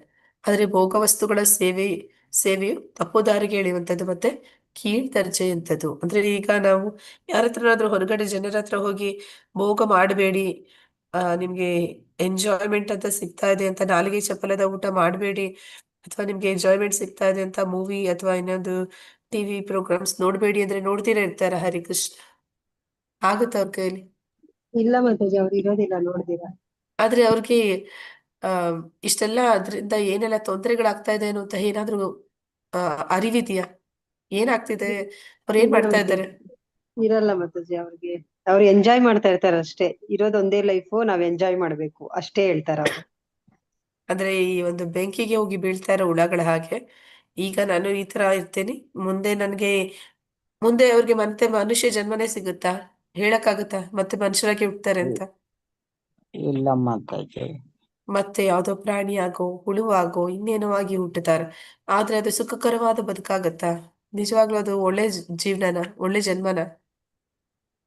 ಇಲ್ಲ ಮಾತಾಜಿ. ಹಾಗೆ ಈ ಒಂದು ಇಂದ್ರಿಯ ಭೋಗ ಅನ್ನುವಂಥದ್ದು ನಮ್ಮನ್ನ ಆ ರೀತಿ ಬೀಳಿಸ್ತಾ ಇದೆ. ಮತ್ತೆ ಮತ್ತೆ ನಮ್ಮನ್ನ ಒಂದು ಸಮುದ್ರದಲ್ಲಿ ಮುಳುಗಿಸಿ ಇಳಿಸ್ತಾ ಇದೆ. ಆದ್ರೆ ಅದ್ರದ್ದು ಯಾವುದೇ ಒಂದು ಪರಿಜ್ಞಾನ ಇಲ್ಲದೆ, ಯಾವುದೇ ಅರಿವಿಲ್ಲದ ಜನ ಆ ಒಂದು ತಪ್ಪು ದಾರಿಗೆ ಎಳಿತಾ ಇದ್ದಾರೆ. ಅವರು ತಪ್ಪು ದಾರಿನ ಆಯ್ಕೆ ಮಾಡ್ಕೋತಾ ಇದ್ದಾರೆ ಅಂತ ಹೇಳಿ ಹೇಳ್ತಾ ಇದ್ದಾರೆ. ಹರೇ ಕೃಷ್ಣ. ಯಾರಾದ್ರೂ ಓದಿ. ಆದ್ದರಿಂದ ನಾವು ನಮ್ಮ ಸಂಗಡಿಗರನ್ನು ಸರಿಯಾದ ರೀತಿಯಲ್ಲಿ ನಡೆಸಿ ರಕ್ಷಿಸಬೇಕು. ಸತ್ಯವನ್ನು ಒಪ್ಪುವ ಇಲ್ಲವೇ ಬಿಡುವ ಪ್ರಶ್ನೆಯೇ ಇಲ್ಲ. ಅದು ಇದ್ದೇ ಇದೆ. ಮತ್ತೆ ಮತ್ತೆ ಹುಟ್ಟುವುದು, ಮತ್ತೆ ಮತ್ತೆ ಸಾಯುವುದನ್ನು ನಾವು ತಪ್ಪಿಸಬೇಕಾದರೆ ನಾವು ಭಕ್ತಿ ಸೇವೆಯನ್ನು ಅವಲಂಬಿಸಬೇಕು.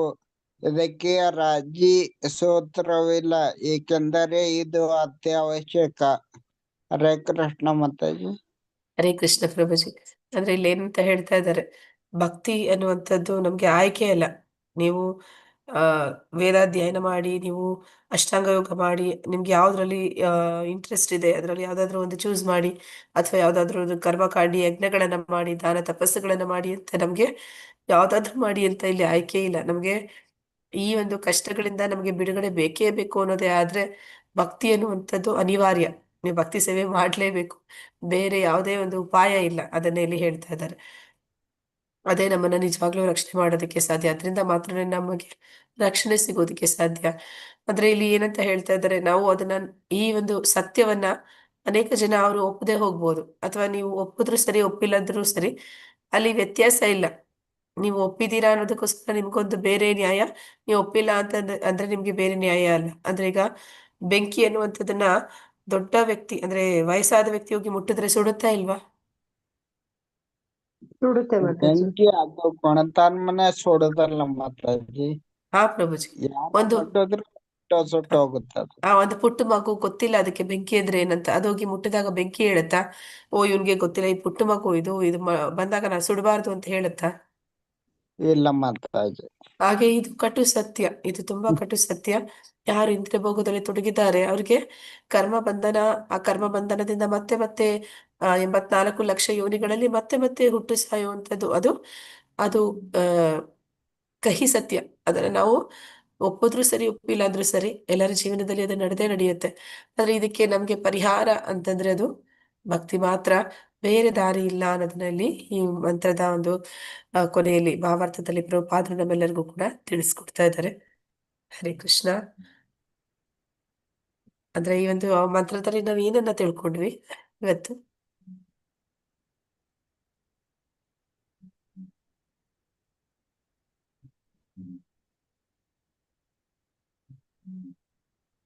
ನಿಜವಾದ ಜ್ಞಾನ ಅಂದ್ರೆ ಏನು?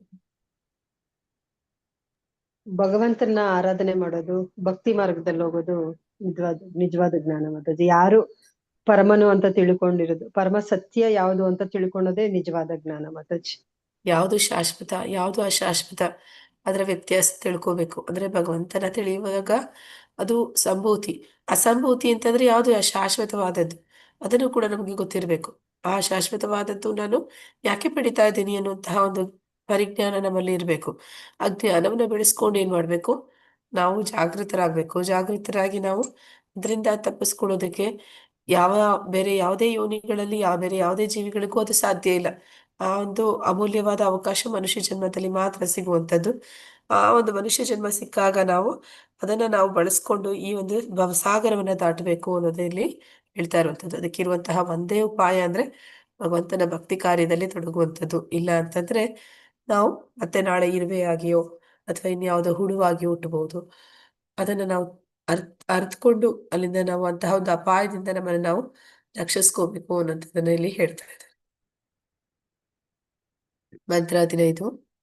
ಹಿರಣ್ಮಯೇನ ಪಾತ್ರೇಣ ಸತ್ಯಸ್ಯಾಪಿ ಹಿತಂ ತತ್ವಂ ತತ್ವಂ ಪೂಷಣ ಪ್ರಾವೃಣು ಸತ್ಯಧರ್ಮಾಯ ದೃಷ್ಟಯೇ. ಹರೇ ಹಿರಣ್ಮಯೇನ ಕೃಷ್ಣ. ಹರೇ ಹಾ ಮಾತಾಜಿ ಓದಿ ಮಾತಾಜಿ. ಹರೇ ಕೃಷ್ಣ. ಮತ್ತೆ ಮಂತ್ರ 15. ಹಿರಣ್ಮಯೇನ ಪಾತ್ರೇಣ ಸತ್ಯಶ್ಚಾಪೀತಂ ಮುಖಂ ತತ್ವಂ ಪೂಷನ್ನ ಪ್ರಾವೃಣು ಸತ್ಯಧರ್ಮಾಯ ದೃಷ್ಟಯೇ. ಹರೇ ಕೃಷ್ಣ ಮಾತಾಜಿ. ಹರೇ ಕೃಷ್ಣ ಮಾತಾಜಿ. ಬೇರೆ ಯಾರಾದ್ರೂ ಬರ್ತೀರಾ? ಹರೇ ಕೃಷ್ಣ ಮಾತಾಜಿ. ಮಂತ್ರ 15. ಹಿರಣ್ಮೇನ ಪಾತ್ರೇಣ ಸತ್ಯ ಸ್ಯಾಪಿ ಹಿತಂ ಮುಖಂ ತತ್ವಂ ಪೂಷನ್ ಪ್ರಾವಣು ಸತ್ಯ ಧರ್ಮಾಯ ದೃಷ್ಟಯೇ. ಹರೇ ಕೃಷ್ಣ ಮಾತಾಜಿ. ಅನುವಾದ ಓದ್ಬೇಕಾ? ಅರ್ಥ ಓದಿ ಮಾತಾಜಿ. ಅರ್ಥ ಓದ್ಲಾ? ಓಕೆ ಮಾತಾಜಿ. ಹಿರಣ್ಮಯೇನ ಚಿನ್ನದಂತೆ ಪ್ರಕಾಶಮಾನವಾದ, ಪಾತ್ರೇಣ ಹೊದಿಕೆಯಿಂದ, ಸತ್ಯಸ್ಯ ಪರಮ ಸತ್ಯದ, ಅಪಿಹಿತ ಮುಚ್ಚಲ್ಪಟ್ಟಿದೆ, ಮುಖಂ ಮುಖವು, ತತ್ ಆ ಹೊದಿಕೆಯು, ತ್ವಂ ನೀನೆ, ಪೂಷಣ್ ಪೋಷಕನೇ, ಅಪಾವರಣು ತೆಗೆದುಹಾಕು, ಸತ್ಯ ಶುದ್ಧ, ಧರ್ಮಾಯ ಭಕ್ತನಿಗೆ, ದ್ರಷ್ಟೆಯೇ ತೋರಿಸುವುದಕ್ಕಾಗಿ. ಹರೇ ಕೃಷ್ಣ ಮಾತಾಜಿ. ಹರೇ ಕೃಷ್ಣ ಮಾತಾಜಿ. ಅನುವಾದ ಓದ್ಬೇಕಾ? ಹಾ ಮಾತಾಜಿ ಓದಿ ಮಾತಾಜಿ. ಓದ್ಲಾ? ಅನುವಾದ. ಶ್ರೀಲ ಪ್ರಭುಪಾದರಿಗೆ ಜಯವಾಗಲಿ. ಓ ಪ್ರಭುವೆ, ಸಕಲ ಜೀವಿಗಳ ಪೋಷಕನೇ, ನಿನ್ನ ನಿಜವಾದ ಮುಖವು ನಿನ್ನ ಉಜ್ವಲವಾದ ತೇಜಸ್ಸಿನಿಂದ ಮುಚ್ಚಿ ಹೋಗಿದೆ. ಅದನ್ನು ತೆಗೆದು ನಿನ್ನನ್ನು ನಿನ್ನ ಶುದ್ಧ ಭಕ್ತನಿಗೆ ತೋರಿಸಿಕೊ. ಹರೇ ಕೃಷ್ಣ ಮಾತಾಜಿ. ಹರೇ ಕೃಷ್ಣ ಮಾತಾಜಿ.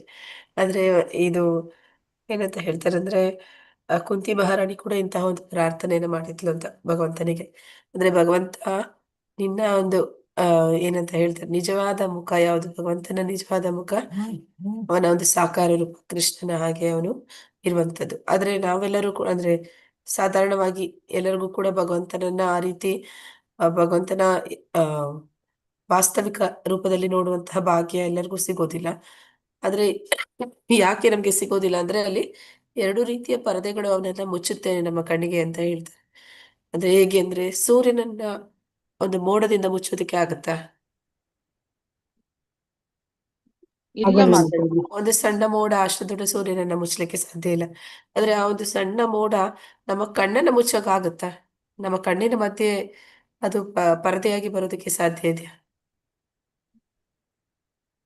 ಅಂದ್ರೆ ಆ ಒಂದು ಸಣ್ಣ ಮೋಡ ನಮ್ಮ ಕಣ್ಣಿಗೆ ಅದು ಅಂದ್ರೆ ಸೂರ್ಯನನ್ನ ಕಾಣುವ ನಮ್ಮ ಕಣ್ಣಿನ ಮಧ್ಯದಲ್ಲಿ ಬಂದ್ರೆ ನಮಗೆ ಸೂರ್ಯ ಕಾಣದೆ ಆಗೋದಕ್ಕೆ ಸಾಧ್ಯತೆ ಇದೆ ಅಲ್ವಾ? ಹರೇ ಕೃಷ್ಣ. ಹೌದು ಮಾತಾಜಿ. ಇದು ಮಾತ್ರ. ಹೌದು ಹಾ. ಮಾತಾಜಿ. ಹೌದು ಹಾಗೆ ಮಾತಾಜಿ. ಹಾಗೆ ಇಲ್ಲಿ ಭಗವಂತನ ಸ್ವರೂಪ ಅನ್ನುವಂಥದ್ದು ಅದು ಸಚ್ಚಿದಾನಂದ ಸ್ವರೂಪ. ಅವನು ಶ್ಯಾಮ ಸುಂದರ, ಆ ರೀತಿ ಅವನಿಗೆ ಒಂದು ರೂಪ ಇದೆ. ಆದ್ರೆ ನಾವೆಲ್ಲರೂ ಕೂಡ ಅವನನ್ನ ಆ ರೀತಿ ಕಾಣೋದಕ್ಕೆ ಸಾಧ್ಯ ಯಾಕೆ ಆಗೋದಿಲ್ಲ ಅಂದ್ರೆ ಎರಡು ರೀತಿಯ ಪರದೆಗಳು ಬರುತ್ತೆ ಅಂತ ಹೇಳ್ತಾರೆ. ಯಾವುದೋ ಎರಡು ರೀತಿಯ ಪರದೆಗಳು ಅಂದ್ರೆ ಒಂದು ಮಹಾಮಾಯೆ, ಇನ್ನೊಂದು ಯೋಗ ಮಾಯೆ. ಅದನ್ನೇ ಇಲ್ಲಿ ಹೇಳ್ತಾ ಇದ್ದಾರೆ. ಓ ಪ್ರಭುವೇ, ಸಕಲ ಜೀವಿಗಳ ಪೋಷಕರೇ, ನಿನ್ನ ನಿಜವಾದ ಮುಖವು ನಿನ್ನ ಉಜ್ವಲವಾದ ತೇಜಸ್ಸಿನಿಂದ ಮುಚ್ಚಿ ಹೋಗಿದೆ. ಅಂದ್ರೆ ಬ್ರಹ್ಮಜ್ಯೋತಿ ಅಂತ ನಾವೇನ್ ಹೇಳ್ತೀವಿ, ಅದು ಭಗವಂತನ ದೇಹದಿಂದ ಹೊರಹೊಮ್ಮುತ್ತಿರುವಂತ ಕಾಂತಿ.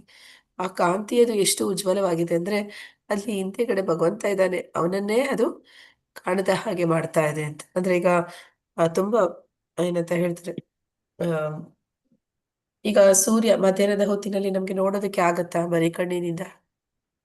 ಆಗಲ್ಲ ಮಾತಾಜಿ ನೋಡಕ್ಕೆ. ಆಗುದಿಲ್ಲ ಮಾತಾಜಿ. ಅಂತಹ ಲಕ್ಷಾಂತರ ಸೂರ್ಯಗಳು ಒಂದು ಕಡೆ ಉದಯಿಸಿದ್ರೆ ನಮ್ಮ ಕಣ್ಣಿನಿಂದ ನಾವು ಅದನ್ನ ಆ ಕಡೆ ನೋಡ್ಲಿಕ್ಕಾದ್ರೂ ಆಗತ್ತ? ಇಲ್ಲ. ಅಷ್ಟು ಕೋರೈಸುವ ಬೆಳಕಿನ ಹಿಂದೆ ಯಾರಾದ್ರೂ ವ್ಯಕ್ತಿ ಇದ್ರೆ ನಮ್ಗೆ ಕಾಣ್ತಾನ? ಇಲ್ಲ ಮಾತಾಜಿ. ಹಾಗೆ ಈ ಭಗವಂತ ಅವನನ್ನ ಆ ಒಂದು ತೇಜಸ್ಸು ಅನ್ನುವಂಥದ್ದು ಅಂದ್ರೆ ನಾವು ನೋಡ್ತೀವಿ ಅರ್ಜುನ 11ನೇ ಅಧ್ಯಾಯದಲ್ಲಿ ಹೇಳ್ತಾನೆ, ಸಾವಿರಾರು ಸೂರ್ಯರು ಒಂದೇ ಸತಿಗೆ ಉದಯಿಸಿದ್ರೆ ಹೇಗೆ ಇರುತ್ತೆ ಅಷ್ಟೊಂದು ತೇಜಸ್ಸು ಅಲ್ಲಿಂದ ಬರ್ತಾ ಇದೆ. ಅದಕ್ಕೆ ಕೋರೈಸುವಂಥದ್ದು ಅದನ್ನ ಬರೀ ಕಣ್ಣಿನಿಂದ ಯಾರು ನೋಡಕ್ಕೆ ಸಾಧ್ಯ ಇಲ್ಲ ಅಂತ. ಹಾಗೆ ಭಗವಂತನಿಂದ ಬರ್ತಿರುವಂತಹ ಆ ಪ್ರಭೆ ಅದು ನಮ್ಮ ಒಂದು ಕಣ್ಣನ್ನ ಮುಚ್ಚುತ್ತಾ ಇದೆ. ಅಂದ್ರೆ ನಮ್ಮ ಒಂದು ಆ ಇಂದ್ರಿಯಗಳಲ್ಲಿ ಆ ಒಂದು ಶಕ್ತಿ ಇಲ್ಲ, ಭಗವಂತನನ್ನ ಕಾಣುವಂತ ಶಕ್ತಿ ಇಲ್ಲ. ಅದನ್ನು ತೆಗೆದು ನಿನ್ನನ್ನು ನಿನ್ನ ಶುದ್ಧ ಭಕ್ತನಿಗೆ ತೋರಿಸಿಕೋ ಅಂತ ಹೇಳ್ತಾ ಇರುವಂತಹ ಮಂತ್ರ. ಅಂದ್ರೆ ಭಗವಂತನ ಆ ಸಚಿದಾನಂದ ಸ್ವರೂಪವನ್ನ ಅವನ ಭಕ್ತರಿಗೆ ತೋರಿಸ್ಲಿ ಅಂತ ಹೇಳಿ ಕೇಳ್ಕೊಳ್ತಾ ಇರುವಂತದ್ದು, ಪ್ರಾರ್ಥನೆಗಳನ್ನ ಮಾಡ್ತಾ ಇರುವಂತದ್ದು. ಭಾವಾರ್ಥ ಪ್ರಭುಪಾದರಿಂದ ಪ್ರಭುಪಾದರಿಗೆ ಜಯವಾಗ್ಲಿ. ಯಾರಾದ್ರೂ ಓದ್ತೀರಾ? ಹರೇ ಕೃಷ್ಣ ಮಾತಾಜಿ, ಓದ್ಲಾ? ಹಾ ಮಾತಾಜಿ. ಭಗವದ್ಗೀತೆಯಲ್ಲಿ ಕೃಷ್ಣನು ತನ್ನ ಕಿರಣಗಳನ್ನು ಬ್ರಹ್ಮಜ್ಯೋತಿಯನ್ನು ತನ್ನ ವ್ಯಕ್ತಿತ್ವದಿಂದ ಹೊರಹೊಮ್ಮುವ ಪ್ರಭೆಯನ್ನು ಹೀಗೆ ವಿವರಿಸುತ್ತಾನೆ. ಬ್ರಹ್ಮಣೋ ಹಿ ಪ್ರತಿಷ್ಠಾಹಂ ಅಮೃತ ಸಾವ್ಯಸ್ಯ ಚ ಶಾಶ್ವತಸ್ಯ ಧರ್ಮಸ್ಯ ಸುಖಸ್ಯ ಕಾಂತಿಕಸ್ಯ ಚ. ನಾನು ನಿರಾಕಾರ ಬ್ರಹ್ಮನಿಗೆ ಮೂಲಾಧಾರ. ಆ ಬ್ರಹ್ಮ ಆತ್ಯಂತಿಕ ಸುಖದ ನೆಲೆ, ಅಮರ್ತ್ಯ, ನಾಶ ಹೊಂದದೇ ಇರುವಂತದ್ದು ಮತ್ತು ಶಾಶ್ವತವಾದದು. ಗೀತಾ 14.27. ಸ್ವಲ್ಪ ಮೇಲೆ ಮಾಡ ಮಾತಾಜಿ. ಬ್ರಹ್ಮನ್ ಪರಮಾತ್ಮ ಮತ್ತು ಭಗವಾನ್ ಎಂಬ ಒಂದೇ ಪರಮ ಸತ್ಯದ ಮೂರು ಮುಖಗಳು. ಬ್ರಹ್ಮನ್ ಎಂಬುದನ್ನು ಆರಂಭ ದೆಸೆಯಲ್ಲಿರುವವನು ಅತ್ಯಂತ ಸುಲಭವಾಗಿ ಗ್ರಹಿಸಬಲ್ಲನು. ಪರಮಾತ್ಮ ಎಂಬುದನ್ನು ಇನ್ನಷ್ಟು ಪ್ರಗತಿ ಸಾಧಿಸಿದವನು ಸಾಕ್ಷಾತ್ಕರಿಸಿಕೊಳ್ಳಬಲ್ಲನು. ಮತ್ತು ಭಗವಂತನ ಸಾಕ್ಷಾತ್ಕಾರ ಪರಮ ಸತ್ಯದ ಅತ್ಯಂತಿಕ ಸಾಕ್ಷಾತ್ಕಾರ. ಇದನ್ನು ಭಗವದ್ಗೀತೆಯಲ್ಲಿ ಹೇಳಿದೆ. ಅಲ್ಲಿ ಕೃಷ್ಣನು ತಾನು ಪರಮ ಸತ್ಯದ ಬ್ರಹ್ಮಜ್ಯೋತಿಯ ಹಾಗೂ ಸರ್ವಾಂತರ್ಯಾಮಿ ಪರಮಾತ್ಮನ ಮೂಲವೆಂದು ಹೇಳುತ್ತಾನೆ. ತಾನು ಪರಮಸತ್ಯ ನಿರಾಕಾರ ಸ್ವರೂಪದ ಬ್ರಹ್ಮಜ್ಯೋತಿಗೆ ಅಂತಿಮ ಆಕಾರವೆಂದು ತನ್ನ ಅನಂತ ಶಕ್ತಿಗಳನ್ನು ವಿವರಿಸುವ ಅಗತ್ಯವಿಲ್ಲವೆಂದು ಭಗವದ್ಗೀತೆಯಲ್ಲಿ ಕೃಷ್ಣನು ಹೇಳುತ್ತಾನೆ. ಹರೇ ಕೃಷ್ಣ ಮಾತಾಜಿ, ಹರೇ ಧನ್ಯವಾದ. ಕೃಷ್ಣ. ಹರೇ ಕೃಷ್ಣ.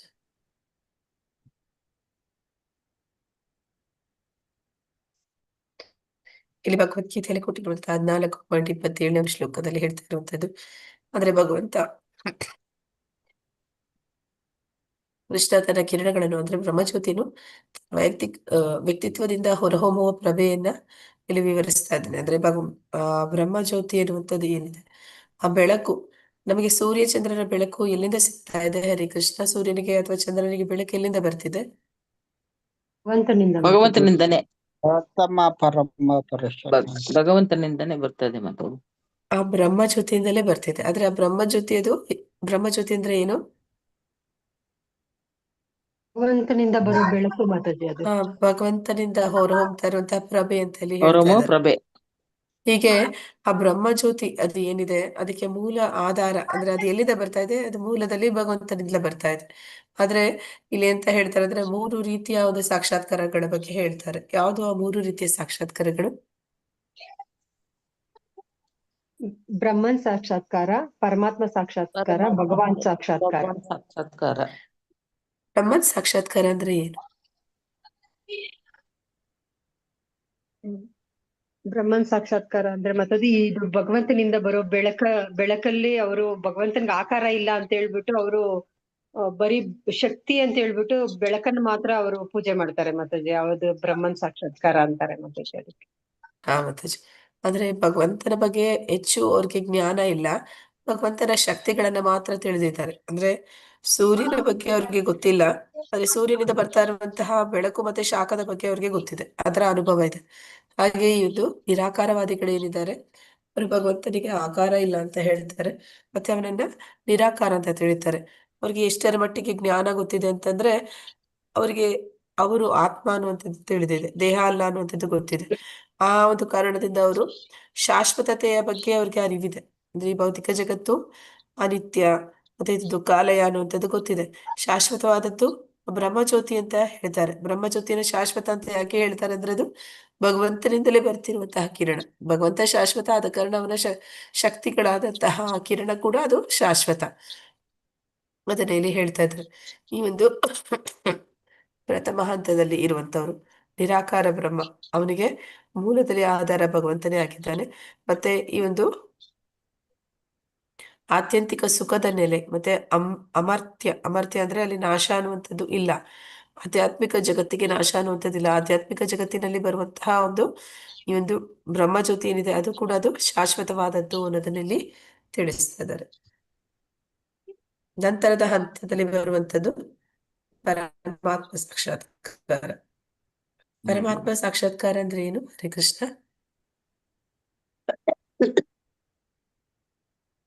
ಭಗವಂತನು ಎಲ್ಲಾದ್ರಲ್ಲೂ ಇರ್ತಾನೆ ಅಂತ ಮಾತಾಜಿ. ಪರಮಾತ್ಮನಾಗಿ ನಮ್ಮ ಹೃದಯದಲ್ಲಿ ಕಣ ಕಣದಲ್ಲೂ ಇರ್ತಾನೆ ಅಂತ ಮಾತಾಜಿ ಪರಮಾತ್ಮ.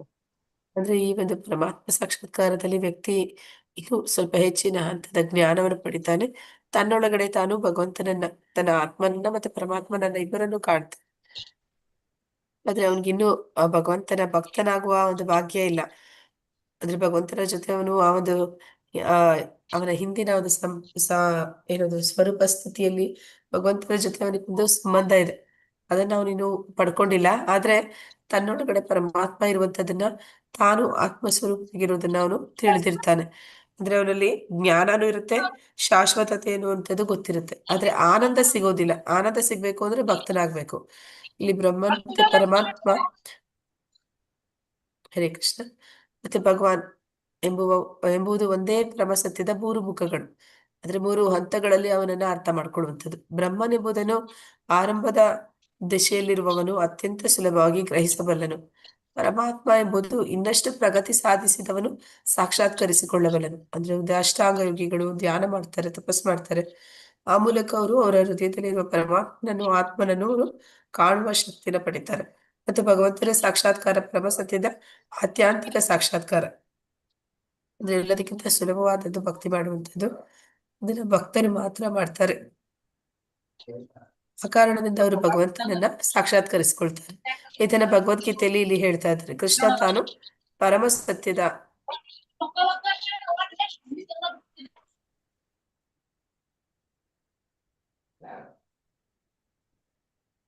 ಕೃಷ್ಣನು ಪರಮಸತ್ಯದ ಬ್ರಹ್ಮಜ್ಯೋತಿಯ ಮತ್ತು ಸರ್ವಾಂತರ್ಯಾಮಿ ಪರಮಾತ್ಮನ ಮೂಲವೆಂದು ಹೇಳುತ್ತಾನೆ. ಅಂದ್ರೆ ಆ 3ಕ್ಕೂ ಮೂಲ ಆಧಾರ ಕೃಷ್ಣನೇ ಅಂತ ಅಲ್ಲಿ ಹೇಳ್ತಾ ಇದ್ದಾರೆ. ನಾನು ಪರಮಸತ್ಯದ ನಿರಾಕಾರ ಸ್ವರೂಪವಾದ ಬ್ರಹ್ಮಜ್ಯೋತಿಗೆ ಅಂತಿಮ ಆಕಾರ ಎಂದು ನನ್ನ ಅನಂತ ಶಕ್ತಿಗಳನ್ನು ವಿವರಿಸುವ ಅಗತ್ಯವಿಲ್ಲವೆಂದು ಭಗವದ್ಗೀತೆಯಲ್ಲಿ ಕೃಷ್ಣ ಹೇಳ್ತಾ ಇದ್ದಾನೆ. ಅಂದ್ರೆ ಅವನಿಗೆ ಅನೇಕ ಶಕ್ತಿಗಳಿದೆ. ಅಚಿಂತ್ಯ ಭೇದ ತತ್ವ ಅಂತ ಹೇಳ್ತಾರೆ. ಅವನಿಗೆ ಎಷ್ಟೋ ಒಂದು ಏನಂತ ಹೇಳಿದ್ರೆ, ಭಗವಾನ್ ಅಂದ್ರೆ ಏನು? ಅವನಲ್ಲಿ ಐಶ್ವರ್ಯಗಳು ಇದೆ, ಅವನಲ್ಲಿ ಶಕ್ತಿಗಳು ಇದೆ. ಅಂತರಂಗ ಶಕ್ತಿ, ತಟಸ್ಥ ಶಕ್ತಿ, ಬಹಿರಂಗ ಶಕ್ತಿ ಇದೆ. ಮತ್ತೆ ಅವರಲ್ಲಿ ಆಧ್ಯಾತ್ಮಿಕ ಜಗತ್ತಿನಲ್ಲೂ ಕೂಡ ಅವನಿಗೆ ಈ ಒಂದು ಭೌತಿಕ ಜಗತ್ತಿನಲ್ಲಿ ಏನು ಮಹಾಮಾಯೆ ಇದ್ದಾಳೆ, ಅವಳು ನಮ್ಮನ್ನು ಯಾವ ಮೂಲಕ ಕಟ್ಟಾಗ್ತಾ ಇದ್ದಾಳೆ? ಸತ್ವಗುಣ, ರಜಗುಣ, ತಮೋಗುಣ. ಅದು ಕೂಡ ಭಗವಂತನ ಶಕ್ತಿಗಳೇ. ಆಧ್ಯಾತ್ಮಿಕ ಜಗತ್ತಿನಲ್ಲಿ ಕೂಡ ಈ ಜೀವಿಗಳನ್ನ ಕಟ್ಟಾಕ್ತಾರೆ. ಯಾವ ರೀತಿ ಕಟ್ಟಾಕ್ತಾರೆ ಅಂತಂದ್ರೆ ಅಲ್ಲಿ ಸಂಧಿನಿ ಸಂವಿತ್ ಆಹ್ಲಾದಿನಿ ಅಂತ ಹೇಳ್ತಾರೆ. ಅಂದ್ರೆ ಶಾಶ್ವತ ಪೂರ್ಣ ಜ್ಞಾನ ಮತ್ತೆ ಆನಂದಗಳು ಅನ್ನುವಂತಹ ಶಕ್ತಿಗಳು ಅವನ ಒಂದು ಶಕ್ತಿಗಳಲ್ಲಿ ಒಂದಾಗಿವೆ. ಹೀಗೆ ಅವನಿಗೆ ಅನೇಕ ಶಕ್ತಿಗಳು ಇದೆ ಅನ್ನೋದನ್ನಲ್ಲಿ ಹೇಳ್ತಾ ಇದ್ದಾರೆ. ಹರೇ ಕೃಷ್ಣ. ಯಾರಾದ್ರೂ ಓದಿ.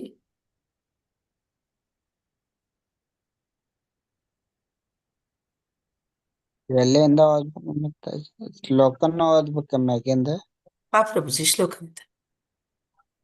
ಅಥವಾ ಬಹುನೈತೇನ ಕಿಂ ಜ್ಞಾತೇನ ತವಾರ್ಜುನ ವಿಷ್ಟಾಭ್ಯಹಂ ಇದಂ ಕೃಷ್ಣಂ ಏಕಾಂಶೇನ ಸ್ಥಿತೋ ಜಗತ್. ಹೇ ಅರ್ಜುನ, ಈ ವಿವರವಾದ ಜ್ಞಾನದ ಅವಶ್ಯಕತೆ ಎಲ್ಲಿದೆ? ನನ್ನ ಏಕಾಂಶದಿಂದಲೇ ನಾನು ಇಡೀ ಜಗತ್ತನ್ನು ಆವರಿಸಿ ಅದನ್ನು ಉದ್ಧರಿಸುವೆ. ಗೀತಾ 10ನೇ ಅಧ್ಯಾಯದ 42ನೇ ಶ್ಲೋಕ. ಹೀಗೆ ಸರ್ವಾಂತರ್ಯಾಮಿ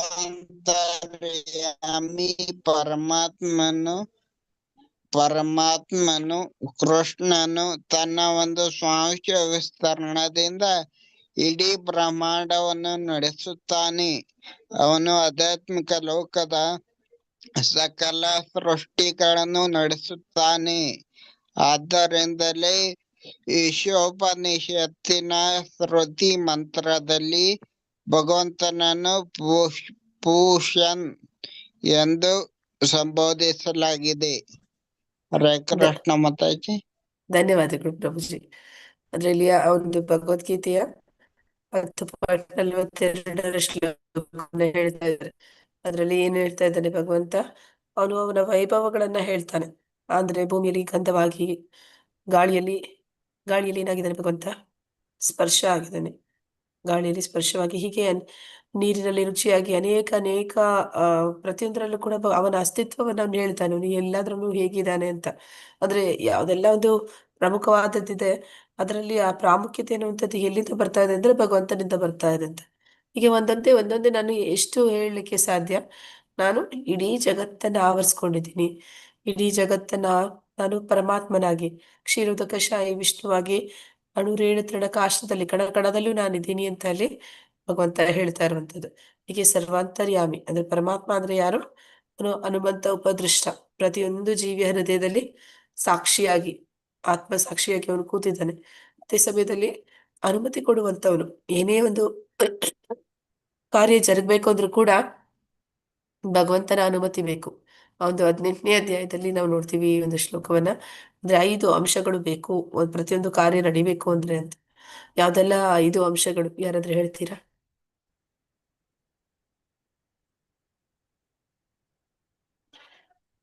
ಮೊದಲಿಗೆ ಅಲ್ಲಿ ದೇಹ ಬೇಕು. ದೇಹ ಇದ್ರೆ ಸಾಲದು, ಆ ದೇಹಕ್ಕೆ ಜೀವ ಬೇಕು. ಜೀವ ಇದ್ರೆ ಮಾತ್ರ ಸಾಲದು, ಆ ಜೀವ ಜೊತೆಯಲ್ಲಿ ಇಂದ್ರಿಯಗಳು ಕೂಡ ಬೇಕು. ಇಂದ್ರಿಯಗಳು ಮಾತ್ರ ಇದ್ರೆ ಸಾಲದು. ಒಂದು ಕಾರ್ಯ ನಡಿಬೇಕು ಅಂತಂದ್ರೆ ಅಲ್ಲಿ ಒಂದು ಸಂಕಲ್ಪ ಬೇಕು, ಅದನ್ನ ಮಾಡ್ಬೇಕು ಅನ್ನುವಂತಹ ಇಚ್ಛೆ ಬೇಕು. ಇಚ್ಛೆ ಇದ್ರೆ ಸಾಲದು, ನಾವು ಮಾಡಿದ್ರೆ, ಪ್ರಯತ್ನ ಪಟ್ರೆ ಸಾಲದು, ಪ್ರಯತ್ನ ಪಟ್ಟಿದ್ದಕ್ಕೆ ಫಲ ಭಗವಂತ ಕೊಡಬೇಕು. ಹೀಗೆ 5 ಅಂಶಗಳು, ಒಂದು ಪ್ರತಿಯೊಂದು ಕಾರ್ಯ ನಡಿಬೇಕು ಅಂದ್ರೆ 5 ಅಂಶಗಳು ಬೇಕು. ಅಲ್ಲಿ ಅನುಮತಿ ಕೊನೆಯಲ್ಲಿ ಕೊಡುವಂಥದ್ದು ಪರಮಾತ್ಮ. ಅವನ ಅನುಮತಿ ಇಲ್ಲದೆ ಏನು ನಡೀಲಿಕ್ಕೆ ಸಾಧ್ಯ ಇಲ್ಲ. ಈ ಒಂದು ವಿಚಾರವನ್ನ ನಾವು ಮರ್ತು ಬಿಡ್ತೀವಿ. ಆದ್ರೆ ಏನಾದ್ರೂ ಒಂದು ಕಾರ್ಯ ಆಯ್ತು ಅಂದ್ರೆ ಅದನ್ನ ನಾನೇ ಮಾಡ್ದೆ ಅಂತ ಅನ್ಕೋತೀವಿ. ಆದ್ರೆ ನಿಜವಾಗ್ಲೂ ನಾನೊಬ್ನೇ ಅದನ್ನ ಮಾಡ್ಲಿಕ್ಕೆ ಸಾಧ್ಯ ಇಲ್ಲ. ಅಲ್ಲಿ ಭಗವಂತನ ಅನುಮತಿ ಎನ್ನುವಂಥದ್ದು ಬೇಕೇ ಬೇಕಾಗುತ್ತೆ. ಹೀಗೆ ಸರ್ವಾಂತರ್ಯಾಮಿ ಪರಮಾತ್ಮ ಅವನು ಎಲ್ಲದರಲ್ಲೂ ಇದ್ದಾನೆ. ಕೃಷ್ಣನು ತನ್ನ ಒಂದು ಸ್ವಾಂಶ ವಿಸ್ತರಣೆಯಿಂದ ಇಡೀ ಬ್ರಹ್ಮಾಂಡವನ್ನು ನಡೆಸುತ್ತಾನೆ. ಅವನ ಸ್ವಾಂಶ ವಿಸ್ತರಣೆ ಯಾವುದು? ಆವರಿಸ್ಕೊಂಡಿರುವಂತದ್ದು ಬ್ರಹ್ಮಾಂಡವನ್ನ.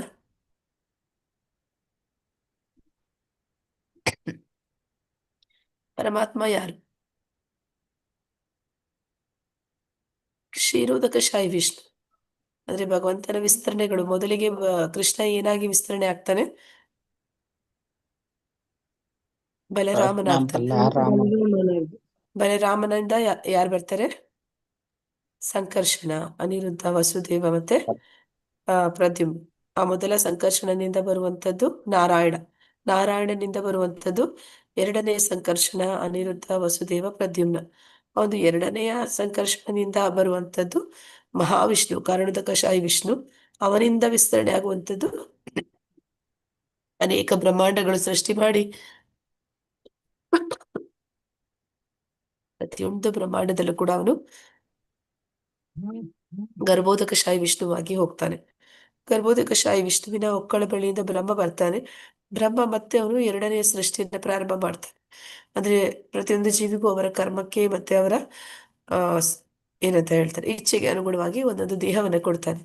ನಂತರ ಅವರ ದೇಹದಲ್ಲಿ ಬರೀ ಆತ್ಮ ಮಾತ್ರ ಅಲ್ಲ, ಅವರ ದೇಹದಲ್ಲಿ ಪರಮಾತ್ಮ ಇದ್ದಾನೆ. ಅಂದ್ರೆ ಗರ್ಭೋದಕಶಾಹಿ ವಿಷ್ಣುವನು ಕ್ಷೀರೋದಕಶಾಹಿ ವಿಷ್ಣುವಾಗಿ ವಿಸ್ತರಣೆ ಆಗ್ತಾನೆ. ಇದು ಭಗವಂತನ ಇನ್ನೊಂದು ಸ್ವಾಂಶ ವಿಸ್ತರಣೆ, ಅದನ್ನ ಇಲ್ಲಿ ಹೇಳ್ತಾ ಇದ್ದಾರೆ. ತನ್ನ ಒಂದು ಸ್ವಾಂಶ ವಿಸ್ತರಣೆ ಅಂದ್ರೆ ಅವನು ಕ್ಷೀರೋದಕಶಾಹಿ ವಿಷ್ಣುವಾಗಿ ಇಡೀ ಬ್ರಹ್ಮಾಂಡವನ್ನ ಅವನು ಆವರಿಸ್ಕೊಳ್ತಾನೆ. ಅವನು ಆಧ್ಯಾತ್ಮಿಕ ಲೋಕದ ಸಕಲ ಸೃಷ್ಟಿಗಳನ್ನು ನಡೆಸುತ್ತಾನೆ. ಆಧ್ಯಾತ್ಮಿಕ ಜಗತ್ತಿನಲ್ಲಿ ಏನ್ ನಡೀತಿದೆ ಅದು ಕೂಡ ಸ್ವತಃ ಭಗವಂತನಿಂದಲೇ ಆಗ್ತಿರುವಂಥದ್ದು. ಆದ್ದರಿಂದಲೇ ಈಶೋಪನಿಷತ್ತಿನ ಶ್ರುತಿ ಮಂತ್ರಗಳಲ್ಲಿ ಭಗವಂತನನ್ನು ಪೂಷಣ್ ಎಂದು ಸಂಬೋಧಿಸ್ತಾರೆ. ಪೂಷಣ್ ಅಂದ್ರೆ ಪೋಷಣೆ ಮಾಡುವವನು, ಅಂದ್ರೆ ಎಲ್ಲವನ್ನು ಕೂಡ ಸಂರಕ್ಷಣೆ ಮಾಡುವಂಥವನು, ಎಲ್ಲವನ್ನು ಕೂಡ ಸುರಕ್ಷಿತವಾಗಿ ನೋಡಿಕೊಳ್ಳುವಂಥವನು, ಎಲ್ಲರನ್ನು ಕೂಡ ಪೋಷಣೆ ಮಾಡುವಂಥವನದು ಭಗವಂತನೇ ಆಗಿದ್ದಾನೆ ಅನ್ನೋದನ್ನಲ್ಲಿ ಹೇಳ್ತಾ ಇದ್ದಾರೆ. ಅಂದ್ರೆ ಸೃಷ್ಟಿ ಸ್ಥಿತಿ ಲಯಗಳಲ್ಲಿ ಮಹಾವಿಷ್ಣು ಮಾಡುವಂಥದ್ದು ಸ್ಥಿತಿ ಅಂದ್ರೆ ಪೋಷಣೆ ಮಾಡುವಂಥದ್ದು. ಹರೇ ಕೃಷ್ಣ. ಯಾರಾದ್ರೂ ಹೋಗ್ತೀರಾ? ಓದ್ಲಾ ಮಾತಾಜಿ? ಹಾ ಮಾತಾಜಿ. ದೇವೋತ್ತಮ ಪರಮಪುರುಷನಾದ ಕೃಷ್ಣನು ಸದಾ ದಿವ್ಯಾನಂದದಲ್ಲಿರುತ್ತಾನೆ. ಆನಂದಮಯೋ ಆನಂದಮಯೋ ಅಭ್ಯಾಸಾತ್. ಅವನು 5,000 ವರ್ಷಗಳ ಹಿಂದೆ ಭಾರತದ ಬೃಂದಾವನದಲ್ಲಿದ್ದಾಗ ತನ್ನ ಬಾಲಲೀಲೆಗಳನ್ನು ತೋರುತ್ತಿದ್ದಾಗಿನಿಂದಲೂ ದಿವ್ಯಾನಂದದಲ್ಲಿದ್ದು ಅಗ, ಬಕ, ಪೂತನ ಮತ್ತು ಪ್ರಲಂಬರೆ ಮೊದಲಾದ ಹಲವಾರು ರಾಕ್ಷಸರನ್ನು ಕೊಂದದ್ದು ಅವನ ಲೀಲಾ ವಿಧಾನಗಳು. ಬೃಂದಾವನದಲ್ಲಿ ಅವನು ತನ್ನ ತಾಯಿ, ಅಣ್ಣ, ಸ್ನೇಹಿತರೊಂದಿಗೆ ಆನಂದದಿಂದ ಇದ್ದನು. ಅವನು ಬೆಣ್ಣೆ ಕಳ್ಳನ ಪಾತ್ರ ವಹಿಸಿದಾಗ ಅವನ ಒಡನಾಡಿಗಳೆಲ್ಲ ಅವನ ಕಳ್ಳತನ ನೋಡಿ ಆನಂದಿಸಿದರು. ಬೆಣ್ಣೆ ಕಳ್ಳನೆಂಬುದು ಕೃಷ್ಣನಿಗೆ ಕೆಟ್ಟ ಹೆಸರು ತರುವಂತದ್ದಲ್ಲ, ಏಕೆಂದರೆ ಬೆಣ್ಣೆ ಕದಿಯುವುದರಿಂದ ಕೃಷ್ಣನು ತನ್ನ ಶುದ್ಧ ಭಕ್ತರಿಗೆ ಸಂತೋಷವನ್ನುಂಟು ಮಾಡಿದನು. ಕೃಷ್ಣನು ಬೃಂದಾವನದಲ್ಲಿ ಮಾಡಿದ್ದೆಲ್ಲವೂ ಅವನ ಸಹಚರರ ಸಂತೋಷಕ್ಕಾಗಿ.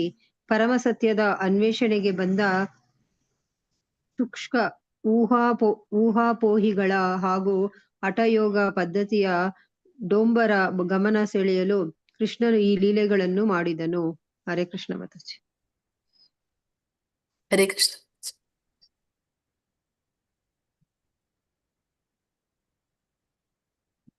ಇಲ್ಲಿ ಕೃಷ್ಣನ ಬಗ್ಗೆ ಅಂದ್ರೆ ಭಗವಾನ್ ಸಾಕ್ಷಾತ್ಕಾರದ ಬಗ್ಗೆ ಹೇಳ್ತಾ ಇದ್ದಾರೆ. ಭಗವಾನ್ ಸಾಕ್ಷಾತ್ಕಾರ ಅಂದ್ರೆ ಏನು ಅಂತ, ದೇವೋತ್ತಮ ಪರಮಪುರುಷನಾದ ಶ್ರೀಕೃಷ್ಣ ಸದಾ ದಿವ್ಯ ಆನಂದದಲ್ಲಿ ಇರುತ್ತಾನೆ. ಅಂದ್ರೆ ನಾ ಹೇಳ್ದೆ ಒಂದು ಬ್ರಹ್ಮನ್ ಸಾಕ್ಷಾತ್ಕಾರ, ಅವನ ಒಂದು ಪ್ರಭೆ, ಆ ಶಕ್ತಿ ಏನಿದೆ ಅದು ಶಾಶ್ವತವಾದದ್ದು. ಮತ್ತೆ ಪರಮಾತ್ಮ ಅನ್ನುವಂಥದ್ದು ಜ್ಞಾನವನ್ನು ಕೂಡ ಕೂಡಿರುವಂತದ್ದು. ಈಗ ಭಗವಂತ ಅವನಲ್ಲಿ ಏನಿದೆ, ಆನಂದ ಇದೆ. ಭಗವಂತನ ಭಕ್ತರಿಗೆ ಏನ್ ಸಿಗುತ್ತೆ ಭಗವಂತನ ಜೊತೆ ಅಂದ್ರೆ ಆನಂದ ಸಿಗುತ್ತೆ. ಅವರ ಒಂದು ಪ್ರೀತಿ ವಿನಿಮಯ ಅನ್ನುವಂಥದ್ದು ಅವ್ರ ಜೊತೆ ಮಾಡ್ಲಿಕ್ಕೆ ಸಾಧ್ಯ ಇದೆ. ಆನಂದಮಯೋ ಅಭ್ಯಾಸ ಅಂದ್ರೆ ಈ ಆನಂದ ಏನು, ಜನ ಯಾವಾಗ್ಲೂ ಯಾವ್ದ್ರಿಂದ ಬಿದ್ದಿದ್ದಾರೆ ಅಂದ್ರೆ ಎಂಜಾಯ್ ಮಾಡ್ಬೇಕು ಅಂತ. ಎಂಜಾಯ್ ಮಾಡೋದು ಅಂದ್ರೆ ಏನು, ಯಾವ್ದೋ ಒಂದು ಆನಂದದ ಹುಡುಕಾಟ ಮಾಡ್ತಾ ಇದ್ದಾರೆ. ಅದು ಅವರ ಸ್ವಭಾವ ಆಗಿತ್ತು ಭಗವಂತನ ಧಾಮದಲ್ಲಿದ್ದಾಗ. ಅದನ್ನ ಅವ್ರು ಇಲ್ಲಿ ಬಂದು ತಪ್ಪಾದ ಜಾಗದಲ್ಲಿ ಅವ್ರು ಹುಡುಕ್ತಾ ಇದ್ದಾರೆ. ಆದ್ರೆ ಅದು ಜೀವಿಯ ಸ್ವಭಾವ. ಅವನು 5,000 ವರ್ಷಗಳ ಹಿಂದೆ ಭಾರತದ ವೃಂದಾವನದಲ್ಲಿದ್ದಾಗ ತನ್ನ ಬಾಲಲೀಲೆಗಳನ್ನು ತೋರುತ್ತಿದ್ದಾಗಿನಿಂದಲೂ ದಿವ್ಯ ಆನಂದದಲ್ಲಿ ಇದ್ದನು. ಅಂದ್ರೆ ಭಗವಂತ ಭೂಮಿ ಮೇಲೆ ಯಾಕೆ ಅವತರಿಸ್ತಾನೆ? ಹರೇ ಕೃಷ್ಣ. ಭಗವಂತ ತನ್ನ ಮಕ್ಕಳನ್ನು ಕಾಪಾಡೋದಕ್ಕೋಸ್ಕರ ಮಾತಾಜಿ. ಅವನು ಮಕ್ಕಳನ್ನ ಕಾಪಾಡೋದಕ್ಕೆ ಅವನೇ ಬರ್ಬೇಕು ಅಂತ ಏನಿಲ್ಲ ಮಾತಾಜಿ. ಅಂದ್ರೆ ಯಾರನ್ನ ಬೇಕಾದ್ರೂ ಅವ್ನು ಕಳಿಸ್ಬೋದು, ಅವನ ಶಕ್ತಿಗಳೇ ಸಾಕು, ಅವನ ದೇವತೆಗಳೇ ಸಾಕು. ಆದ್ರೂ ಭಗವಂತ ಭೂಮಿ ಮೇಲೆ ಯಾಕೆ ಬರ್ತಾನೆ, ಕಾಣಿಸ್ಕೊತಾನೆ ಅಂತಂದ್ರೆ ಅವನು ಆಧ್ಯಾತ್ಮಿಕ ಜಗತ್ತಿನಲ್ಲಿ ಮಾಡಿದಂತ ಲೀಲೆಗಳನ್ನ ಭೂಮಿ ಮೇಲೆ ಮಾಡಿ ತೋರಿಸ್ತಾನೆ. ಮಾಡಿ ತೋರಿಸೋ ಮೂಲಕ ಏನ್ ಮಾಡ್ತಾನೆ, ಇಲ್ಲಿರುವಂತಹ ಬದ್ಧಾತ್ಮರನ್ನ ತನ್ನ ಹತ್ರ ಆಕರ್ಷಿಸ್ತಾನೆ.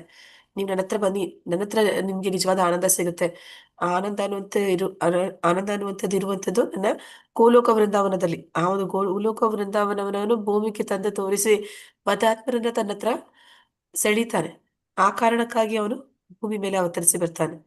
ಮತ್ತೆ ಇಲ್ಲಿ ಅವನು ಅನೇಕ ರಾಕ್ಷಸರನ್ನ ಕೊಂದದನ್ನ, ಈ ಒಂದು ಅವನು ಮಾಡಿದಂತಹ ಲೀಲೆಗಳನ್ನ ಇಲ್ಲಿ ಹೇಳ್ತಾ ಇದ್ದಾರೆ. ಅಗಾಸುರ, ಬಕಾಸುರ, ಪೂತನ, ಪ್ರಲಂಬಾಸುರ ಎಲ್ಲರ ಒಂದು ನಾಶ ಮಾಡ್ತಾನೆ. ಮತ್ತೆ ಅವನ ಲೀಲೆಗಳು, ಮತ್ತೆ ವೃಂದಾವನದಲ್ಲಿ ಅವನು ತನ್ನ ತಾಯಿ, ಅಣ್ಣ, ಸ್ನೇಹಿತರೊಂದಿಗೆ ಆನಂದದಿಂದ ಇದ್ದನು. ಆದ್ರೆ ಅವನಲ್ಲಿ ಎಲ್ಲರಿಗೂ ಆ ಒಂದು ವೃಂದಾವನದ ನಿವಾಸಿಗಳಿಗೆ ಆ ಒಂದು ಸಂತೋಷವನ್ನ ಕೊಡ್ತಾನೆ. ಮತ್ತೆ ಅವನನ್ನ ಯಾವ ರೀತಿ ಅವನು ಬೆಣ್ಣೆ ಕಳ್ಳ ಅನ್ನುವಂಥ ಪಾತ್ರವನ್ನು ವಹಿಸ್ತಾನೆ ಅನ್ನೋದನ್ನ ನಾವು ನೋಡ್ತೀವಿ. ಅಂದ್ರೆ ಒಡನಾಡಿಗಳೆಲ್ಲ ಅವನ ಕಳ್ಳತನ ನೋಡಿ ಆನಂದಿಸಿದ್ರು. ಯಾರಾದ್ರೂ ಮನೆಯಲ್ಲಿ ಕಳ್ತನ ಆದ್ರೆ ಆನಂದ ಆಗುತ್ತಾ ನಿಮ್ಗೆ? ನಿಮ್ ಮನೇಲಿ ಯಾರು ಕಳ್ತನ ಆದ್ರೆ ಭಗವಂತ ಅವನು ಕಳ್ಳತನ ಮಾಡಿದ್ರು ಕೂಡ ಆನಂದ ಆಗುತ್ತೆ. ಆದ್ರೆ ಅವನು ನಿಜವಾಗ್ಲೂ ಕಳ್ಳನ? ಇಲ್ಲ ಮಾತಾಜಿ. ಯಾರು ಕಳ್ಳರು? ನಾವು ಕಳ್ಳರು. ನಾವು ಕಳ್ಳರು, ಅವನು ಕಳ್ಳ ಅಲ್ಲ. ಎಲ್ಲವೂ ಕೂಡ ಅವಂದೇ, ಆದ್ರೆ ಅವನನ್ನ ಕಳ್ಳ ಅಂತ ಕರಿತೀವಿ. ಆದ್ರೆ ನಿಜವಾಗ್ಲೂ ಅವನನ್ನ ನಾವು ಕದೀತಾ ಇದ್ದೀವಿ. ಬೆಣ್ಣೆ ಕಳ್ಳ ನೆಂಬುದು ಕೃಷ್ಣನಿಗೆ ಕೆಟ್ಟ ಹೆಸರು ತರುವಂತದ್ದಲ್ಲ. ಅಂದ್ರೆ ಅದು ಅವನಿಗೆ ಕೆಟ್ಟ ಹೆಸರಲ್ಲ ಅಂತ ಹೇಳಿ ಹೇಳ್ತಾ ಇದ್ರು. ಏಕೆಂದ್ರೆ ಬೆಣ್ಣೆ ಕದಿಯುವುದರಿಂದ ಕೃಷ್ಣನು ತನ್ನ ಶುದ್ಧ ಭಕ್ತರಿಗೆ ಸಂತೋಷವನ್ನುಂಟು ಮಾಡಿದನು. ಅಂದ್ರೆ ನಮ್ಮನೇಲಿ ಕಳ್ತನ ಆದ್ರೆ ನಮ್ಗೆ ದುಃಖ ಆಗುತ್ತೆ. ಆದ್ರೆ ಅಲ್ಲಿ ಗೋಕುಲವಾಸಿಗಳು ಗೋಪಿಗಳು ಅವ್ರ ಮನೆಯಲ್ಲಿ ಕಳ್ತನ ಆದ್ರೆ ಅವ್ರಿಗೆ ಅದ್ರಿಂದ ತುಂಬಾ ಸಂತೋಷ ಆಗ್ತಿದೆ ಅಂತ. ಕೃಷ್ಣ ಹೋಗೋ ಅವ್ರ ಮನೇಲಿ ಕದ್ದಿಲ್ಲ ಅಂದ್ರೆ ದುಃಖ ಆಗ್ತಿದೆ ಅಂತ. ಯಾಕೆ ಬರ್ಲಿಲ್ಲ ಅಂತ ಅವ್ರು ಬೇಜಾರು ಬೀಳ್ತಿದ್ರಂತೆ. ಹಾಗೆ ಎಲ್ಲರಿಗೂ ಸಂತೋಷವನ್ನೇ ಕೊಡ್ತಾ ಇದ್ದ ಭಗವಂತ ಅಂತ. ಕೃಷ್ಣನು ವೃಂದಾವನದಲ್ಲಿ ಮಾಡಿದ್ದೆಲ್ಲವೂ ಅವನ ಸಹಚರರ ಸಂತೋಷಕ್ಕಾಗಿ. ಪರಮಸತ್ಯದ ಅನ್ವೇಷಣೆಗೆ ಬಂದ ಶುಷ್ಕ ಊಹಾಪೋಹಿಗಳ ಅಥವಾ ಹಠಯೋಗ ಪದ್ಧತಿಯ ಡೊಂಬರ ಗಮನ ಸೆಳೆಯಲು ಕೃಷ್ಣ ತನ್ನ ಲೀಲೆಗಳನ್ನು ಮಾಡಿದನು. ಅಂದ್ರೆ ಇಲ್ಲಿ ಎಲ್ಲ ಮತಾತ್ಮರು ಯಾರು, ಅವರೆಲ್ಲರೂ ಕೂಡ ಊಹಾಪೋಹ ಮಾಡುವಂತರು, ಜ್ಞಾನಿಗಳು, ಮತ್ತೆ ಅವರು ಹಠಯೋಗ ಮಾಡುವಂತಹ ತಪಸ್ವಿಗಳು. ಅಂತವರನ್ನ ಭಕ್ತಿಗೆ ತರ್ಲಿಕ್ಕೆ, ಭಕ್ತರನ್ನಾಗಿ ಮಾಡೋದಕ್ಕೆ ಇಲ್ಲಿ ಭಗವಂತ ಲೀಲೆಗಳನ್ನ ಮಾಡಿದ. ಅಂದ್ರೆ ಅವರನ್ನ ಆಕರ್ಷಿಸೋದಕ್ಕೋಸ್ಕರ ಈ ಲೀಲೆಗಳನ್ನ ಮಾಡಿದ ಅಂತಲ್ಲಿ ಹೇಳಿಸ್ತಾರೆ. ಇಲ್ಲಿಗೆ ಇವತ್ತಿನ ಮುಗಿಸೋಣ, ಮುಂದುವರಿಸೋಣ ನಾಳೆಯಿಂದ. ವಾಂಛಾಕಲ್ಪಿತರ ವಿಶ್ವಕೃಪಾ ಸಿಂಧುಭ್ಯ ಏವ ಚ ಪತಿತನಾಂ ಪಾವನೇಭ್ಯೋ ವೈಷ್ಣವೇಭ್ಯೋ ನಮೋ ನಮಃ. ಅನಂತ ಕೋಟಿ ವೈಷ್ಣವೃಂದಕ್ಕೆ ಜಯ. ನಾಮಾಚಾರ್ಯ ಹರಿದಾಸ್ ಠಾಕೂರ್ ಗೆ ಜಯ. ಇಲ್ಲಿ ಬಂದಿರುವಂತಹ ಎಲ್ಲ ಭಕ್ತರಿಗೂ ಜಯ. ಹರೇ ಕೃಷ್ಣ. 15ನೇ ಒಂದು ಮಂತ್ರದಲ್ಲಿ ಇಲ್ಲಿವರೆಗೂ ಏನೆಲ್ಲ ತಿಳಿಯಿತು ನಮ್ಗೆ ಅಂತ ಯಾರಾದ್ರೂ ಹೇಳ್ತೀರಾ? ಹರೇ ಕೃಷ್ಣ. ಏನ್ ವಿಷಯ ತಿಳ್ಕೊಂಡ್ವಿ 15ನೇ ಮಂತ್ರದಲ್ಲಿ?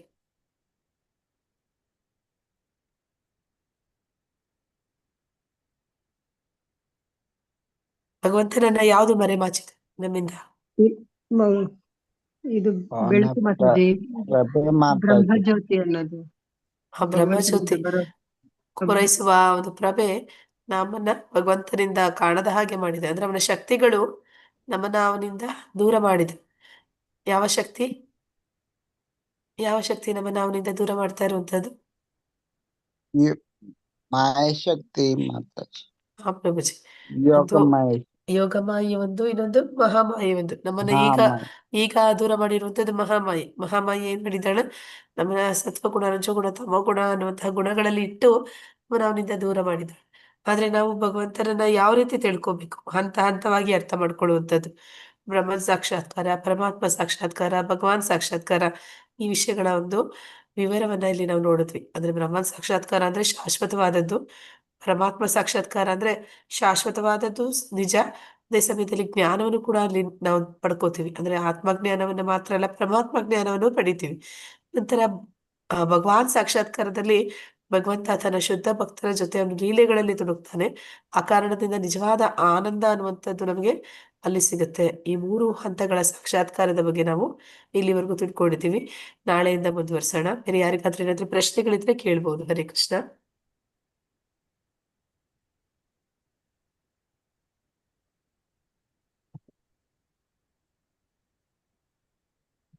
ಮತ್ತೆ ನಿಮ್ಮ ಅನುಭವಗಳನ್ನು ಕೂಡ ನೀವು ಹೇಳ್ಬೋದು. ಹರೇ ಕೃಷ್ಣ ಮಾತಾಜಿ. ನಾನು ಅಟೆಂಡೆನ್ಸ್ ಆಗ್ತಾ ಇದ್ದೀನಿ, ಒಂದ್ ಸೆಕೆಂಡ್ ಮಾತಾಜಿ. ಹಾ ಮಾತಾಜಿ.